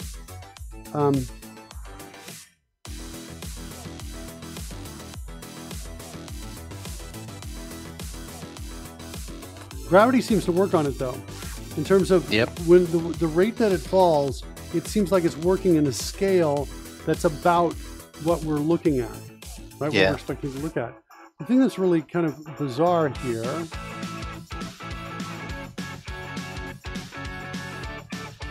it feels like we could certainly increase the velocity by tweaking this. You know what I mean? Yeah. So let's see if I can get another. I'm wondering if my value for velocity is maybe tied to a particular version of the SDK, and maybe altered in the version we've got. I don't know. Looks like I just lost it. What? I lost control over it. It's just burning above my head. That's just decided your head is a hand. Okay. What am I doing? I'm hitting fireball button. We're on fire. I'm hitting fire. Oh, look right there. Like nothing's happening. Okay. Can we get it back? And somehow now we're in a great, horrible position here. There's a fireball right there. All right. Okay. Set a breakpoint again. I'm going to tweak this till it feels right, just to see what we get. Okay. Cool. So there is that. What is my velocity? Negative 36, 774, 500. Well, I can certainly do that. Let's see what happens. Didn't really seem to move. Just seem to make a fireball. It went the wrong direction. It got bigger, it seemed. Didn't it seem bigger? Yeah. It's kind of a little bit weird. Well, this is not as impressive as I thought it. As I was hoping for. I'm hitting the fireball button. Where's my out of the breakpoint? Okay, here we go. Up. That wasn't bad. That was better. Yeah, I was careful about the way I threw it. It's when there's a Z kind of thing going on here. Throw it at you. That kind of looked not bad. That was good. Like that. Yeah, it shows up over here though. I'm trying to figure that out. What is That's a strange side effect, yeah. Boom. Oh, I think I may know why. Because we're returning out of bounds point, which maybe over there or something like that. Maybe not. That one's not bad. I want to throw it off to my left though, over there. Okay, that's not bad too. Go left. But it was drawing it on the back because of where this is. The decision on what plane to put it on needs to change if it's in the air. Okay, so let's go figure that out.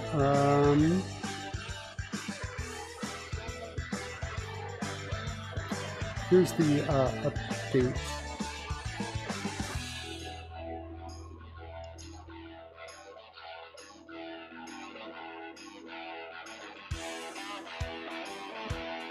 Here's the decision on which plane to draw it on.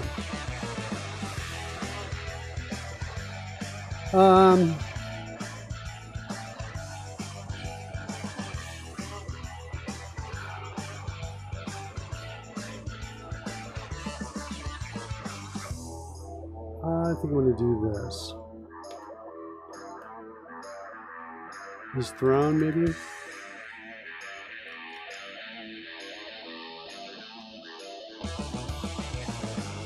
So if we're thrown, then we're going to go in here.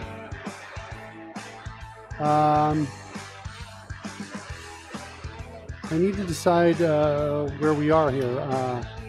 On forward drawing plane, or on front drawing plane, on front canvas. So on front canvas is equal to is not is thrown, or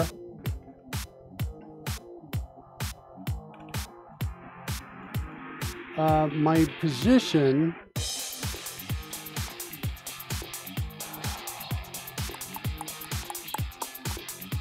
dot scale greater than there is greater than 1, I think.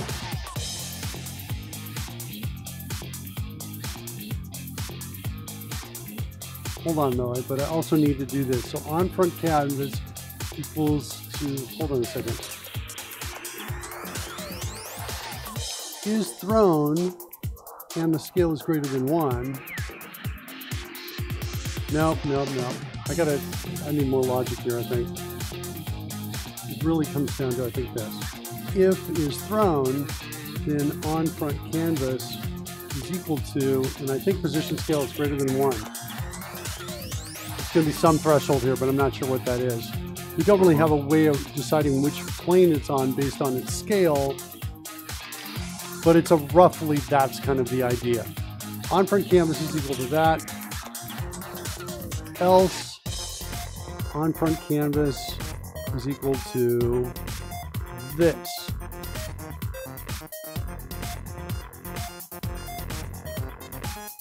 We'll try that as a refresh on that. So we're going to refresh.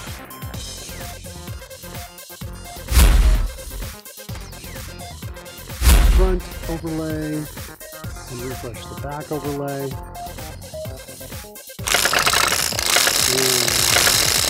And refresh in that world. And get a fireball. Oh, give me a fireball. Why am I not getting a fireball?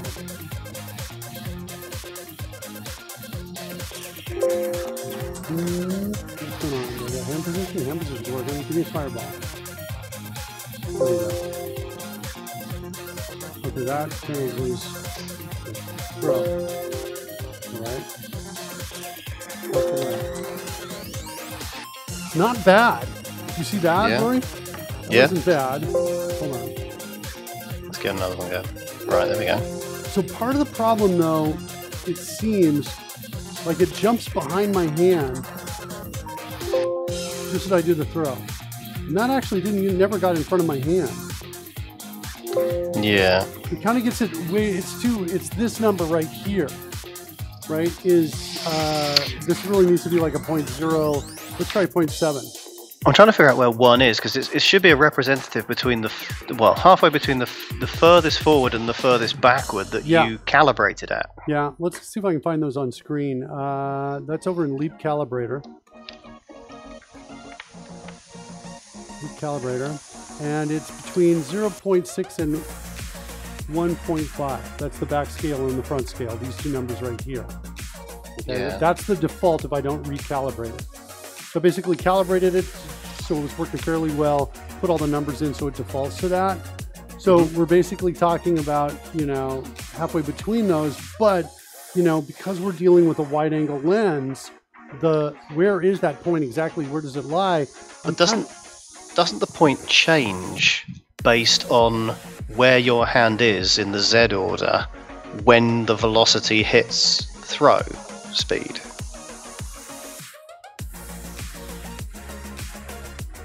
So you could start right at the back, I think that's and a you good could point. go fast, and it would be in front of you because 1 is inherently in front of you. But if you start in front of that midpoint and go fast.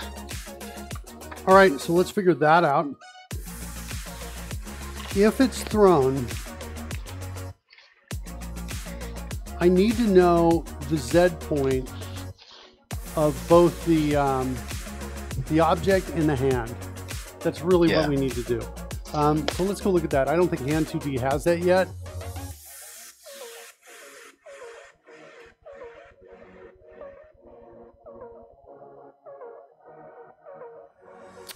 I'm going to say it does not. So we're going to call that the Z point, something like that. If I can get my fingers on the keys. Z position. Like that. Position Z, finally. All right, I've got position Z. Let's close this down. And then I need also a position Z for the thrown object. Do we agree with that? Yeah, that sounds good. Let's do that. Gotta go? That's my gotta go. All right, no, complicated evening. Got to prepare for lockdown. England's going to lockdown again. We've got a month where basically as many things as can shut down. But we'll see. All right, buddy. Jetson's just arriving and I'll still be with you tomorrow. That'll all be fine. Right. Bye, Rory. See you later, man. Bye-bye. Jetson's just the time to take Rory away. All right, so Jetson, we're working on throwing three-dimensional objects in space. It's not bad where we are so far. We're getting close. We need to figure out whether the flame is in front of the hand or behind it so we know where to draw it, what plane to draw it on. So if I throw it backwards, it goes behind my plane. It's drawn on the other side of my hand. If I throw it forwards, it's drawn on the front of my hand. So we need to know the position Z of the thrown object, and we need to know the position Z of the hand in two-dimensional space. I mean, in three-dimensional space, and see which one is greater than the other. So based on that, let's see when these are set here. Set palm properties. So I'm going to say position Z here is equal to hand dot palm normal dot Z. Okay, good. That's step one. Step two is in world. When we update our, where is it? Update here. Virtual 3D object, we update its position. Is that where I want to be? Not quite. It is in thrown objects. We want to add this as a thrown object. Well,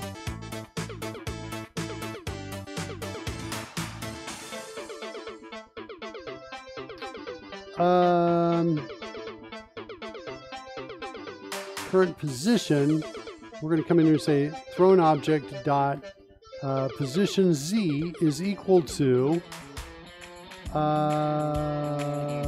current position dot Z. All right, good. So now we're going to have both of those in there. By the way, I really appreciate that, Rory, that suggestion you gave us on determining where the plane is. You're totally right. I'm so glad you said that. My head was not there, and I think it would take me a while to get there. We never got the Roy leaving party. That's true, sir. We never did. Only there were a way that you could invoke that remotely from the chat room. Okay, so now we've got our position Z. Now I need to add these to our to the pieces we have here.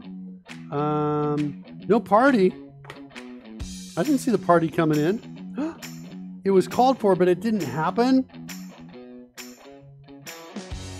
Well, that's not good. Here you go.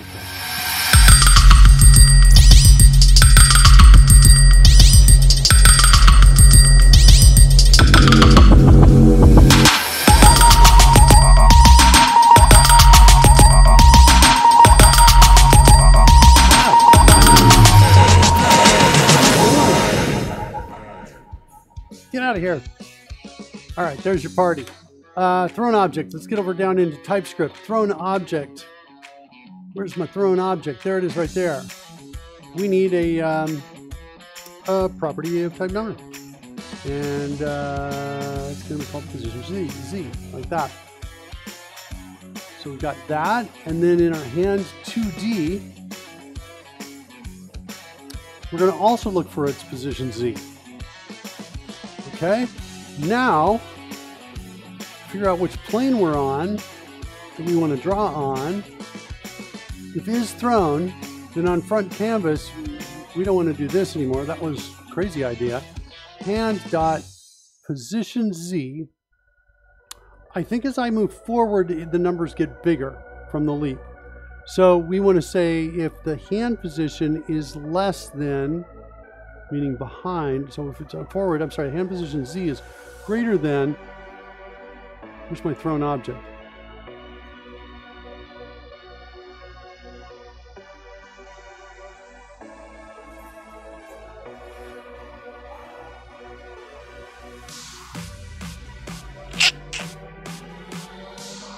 Well,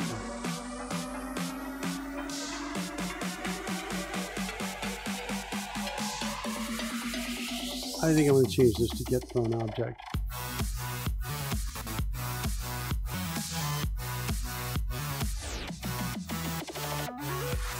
Get thrown object from index. And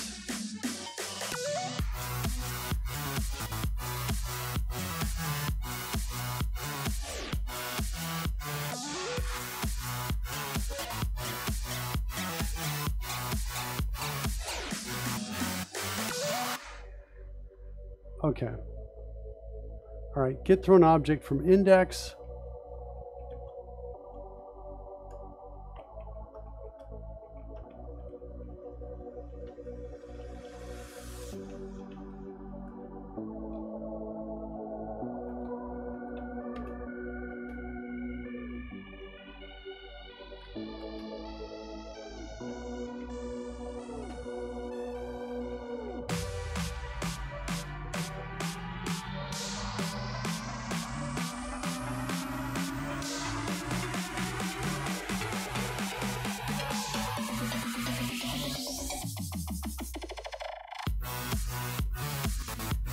Kind of working through this.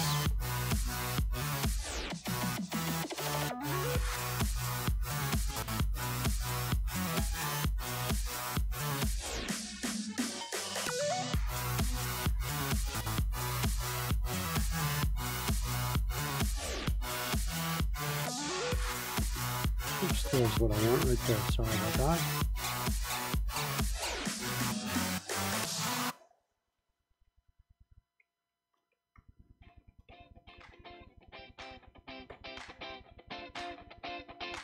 So that's going to be my scaled point. I'm going to get my thrown object right there.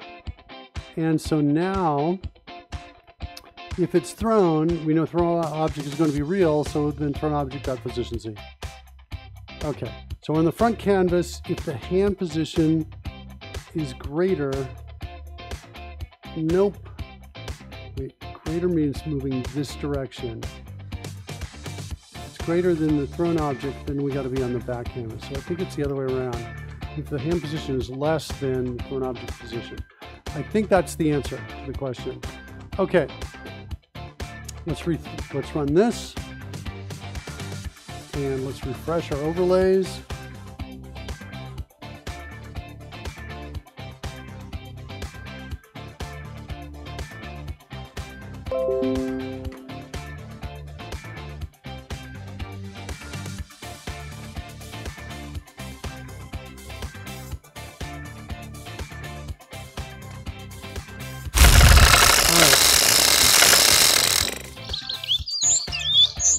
Oh, Sully did it just before you came in. Okay, so the party started and then Jetsam came right in. I got you what's happened.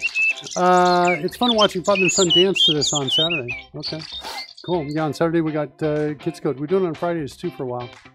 So you can come in either of those days, beginner-friendly coding.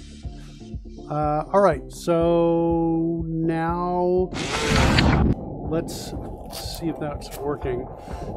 Let's grab a fireball. Wait, I gotta initialize, turn it on, make it active.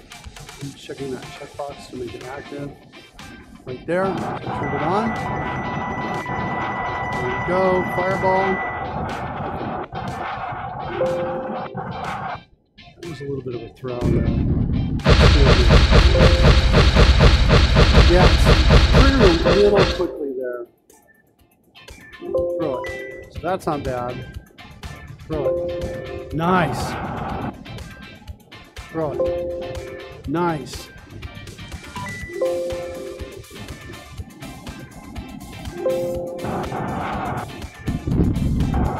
A little bit, kind of some weird stuff going on, but it's not bad. It's not bad here. Let's get it again.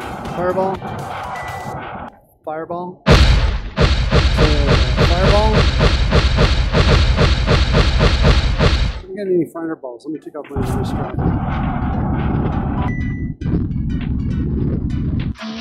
No fireball. Show live hand position. That's working. And if I get a fireball now, this is like the second time. Yeah, that's kind of interesting. Okay. Okay, not bad. The there's a little bit of a. That's good. I also like that even if it's across my face, it's not bad. There's a little bit of a trying to decide when the fireball is leaving my hand. It's not bad. Now I want to come back down. Wait, what's going on? Why is it not coming back down? Oh wait, I know why it wasn't working, because I didn't have this. This didn't have focus. This needs to have focus sometimes to get the hand data. Okay, so let's bring this over here. Fireball. All right, let's see here. Up. Okay, there's a jump that's happening. Burn all the flowers. There's a jump that's happening, and I know why the jump is happening. It jumps just on the throne. It's a little bit disruptive. The jump is happening because our get current position is based on our start position, and our start position is, I'm contending, is wrong.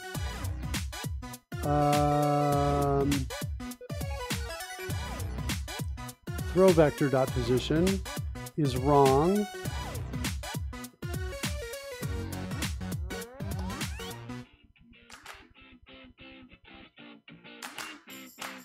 Throw vector. Get throw vector. Get throw vector.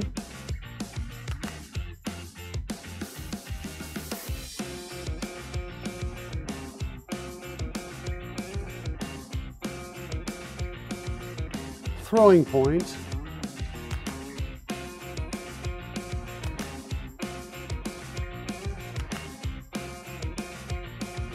This I contend is wrong. I think this is wrong. It's using the position, which is the palm position, is what I believe. Really? Okay.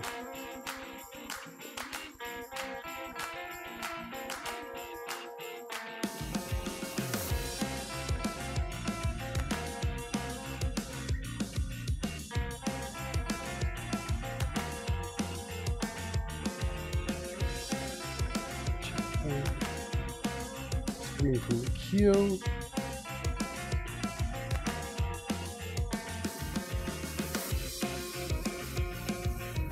So this Q is passed in.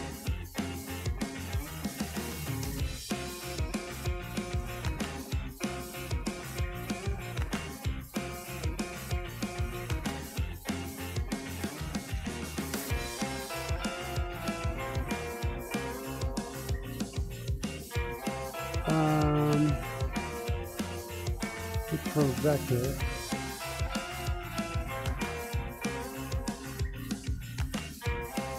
Add velocity. Position. This is what I believe is the problem. Palm position. This is the problem.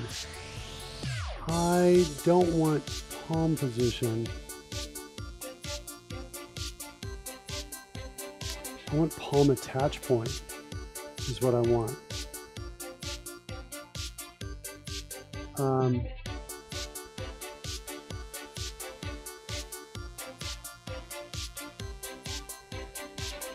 Which I don't have here. Let's go look at my palm attach point, how we're calculating the palm attach point.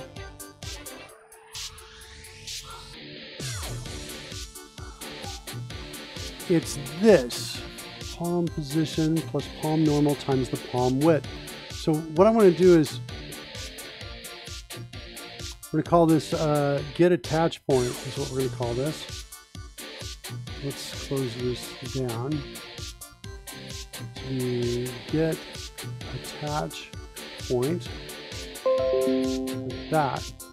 So we need to get attach point here, but we're also going to get this. So basically what this does, the palm normal points out from the hand, and it's a normalized vector, which means its length is 1, I believe.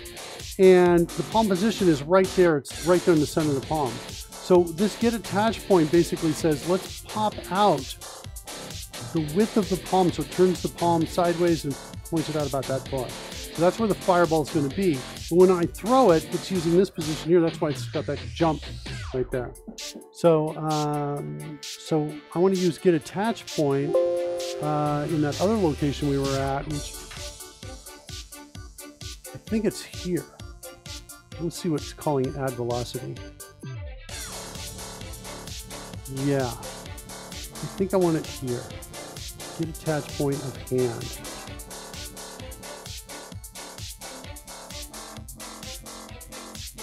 I think that'll fix it. So we won't see the jump. Let's try it.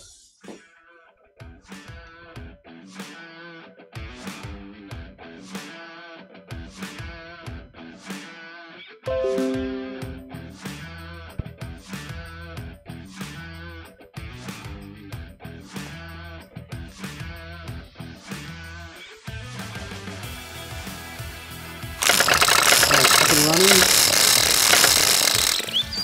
Keep active. Get it off screen a little bit so we get a nice dark background. Do a fireball. Alright. Do a throw again. Throw. Throw again. Yeah, better. Throw. Doing different size fireballs here. There's a little bit of curve away from the camera, I'm sensing. Just as it comes in, it's kind of going like that. I think it's also because it's coming outside of the scale. I think that we might have to look at the math for that scale. But it's not too bad, right? That's interesting effect.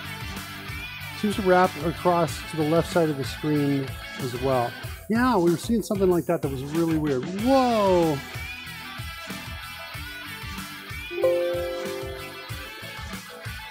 Yeah, I'm not sure what's going on here. But we need something to kind of detect, are we out of bounds, get rid of it. We need to take a look at that wrapping. I think the wrapping has to do with, I think it's a simple like one line of code bug somewhere. There you go. Up. Let's see if I can just throw it straight up. Up. And then come back down. Oh, that's cool. I almost got, if I added code to catch it, oh, it's really cool. Hey, baby. Let's try again. Yeah, I think I can add code to catch it. It's not bad. Yeah. It's not bad. It's getting closer. Not sure what that was. And there's a little bit of a triggering of the throw. The throw code I don't think is great yet. Sometimes I get a false trigger.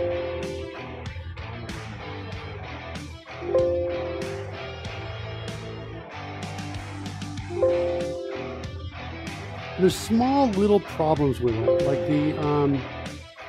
if you notice the fire on the front, if I throw it and it gets bigger, that fire in the front stays in front instead of moving backwards. So there's no sorting on the Z-plane in terms of what order do I draw the sprites in. And if we added that, it would look better. It's just a small little thing. I've noticed my mind is like, wait, what? Something's a little wrong. Right there. A little bit, you see it. You see a little bit of that issue. And then it stops. I'm not sure what's going on with it stopping. Got some serious fire. All right. I do like that in general, though. It is getting a sense of I'm throwing it up and it's, you know, going in the right direction, right? That part is very cool.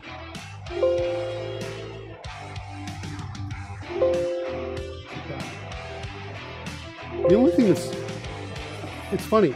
So it's not perfect, right?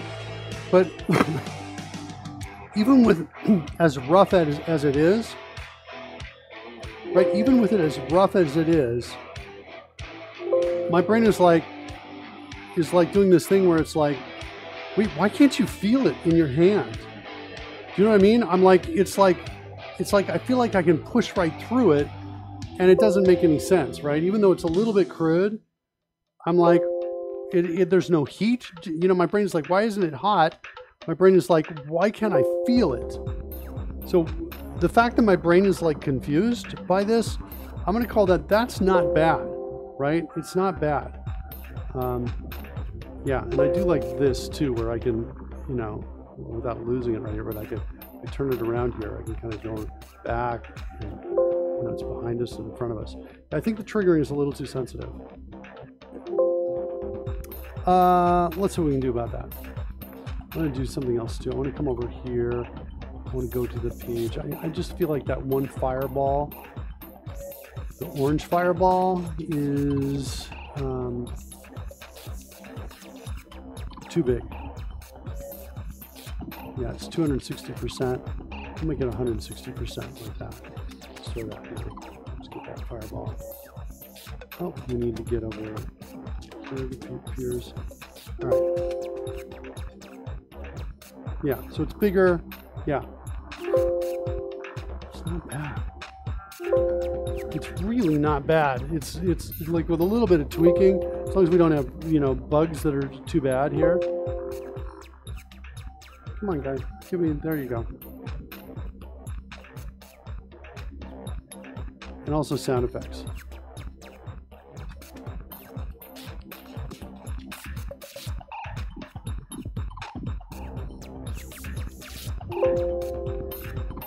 That's cool too, right? Being able to put out the just by doing that. Yeah, it's not bad. Bro.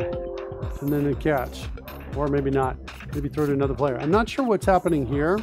So there's a couple issues. Maybe we should keep track of the issues here. You set the world ablaze, says Coding Gorilla. I'll just pick up another one.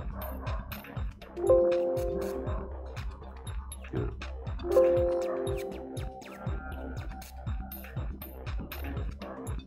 There's a little bit as we go off, we lose the tracking a little bit as we come back out here. Look at that. It says I move back, but I think that that's related to what actually happens with our position as we're moving back too. If I say show live positions, I move back, it starts getting kind of in the wrong place a little bit. So it's good there, but back here it's not so good. Also, look at the font change. As I come back here somewhere, the font changes there. That indicates there's an exception in the code, and it's using a different font. It's not able to set the font correctly. Is my take on that.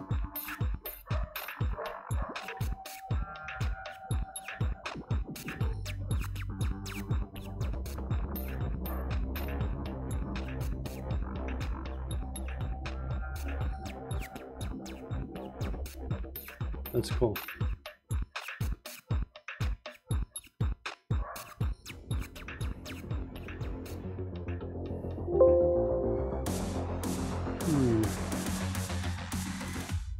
So that doesn't look so good right there, right? My thumb, it's there. And then I switch it there. I really want to switch it to the back plane here, I think.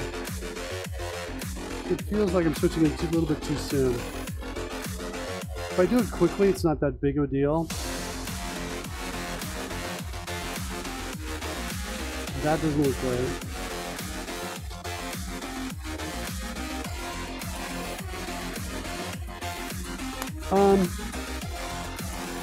Cool. I am thinking that's probably going to be a show for today. Is what I think. Tomorrow morning, tomorrow when I start up, I'll probably work on the sound effects for it. And then when Roy joins us, we'll continue to clean up the throwing on this. Maybe work on catching as well. That's probably what we'll do. Work on catching the ball tomorrow. All right, so not bad. Not bad for 4 hours of work. Yeah, I totally want to catch that thing now. Totally want to catch it.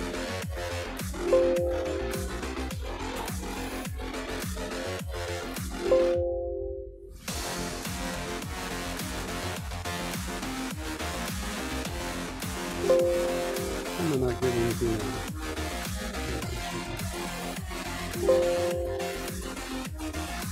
Yeah, and I want to tweak to get the throwing right as well, so the throwing feels a little bit better.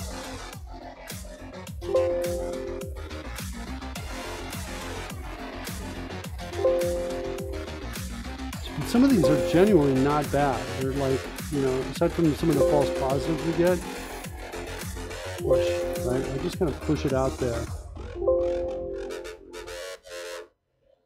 What's going on with that? I'm not sure. All right, we'll look at these tomorrow. We'll get a raid going right now.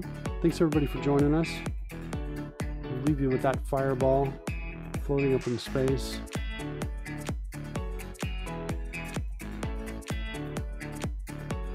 I don't get it. We'll send you over to BBB. Triple B. Have a good day, everybody, and we'll see you tomorrow.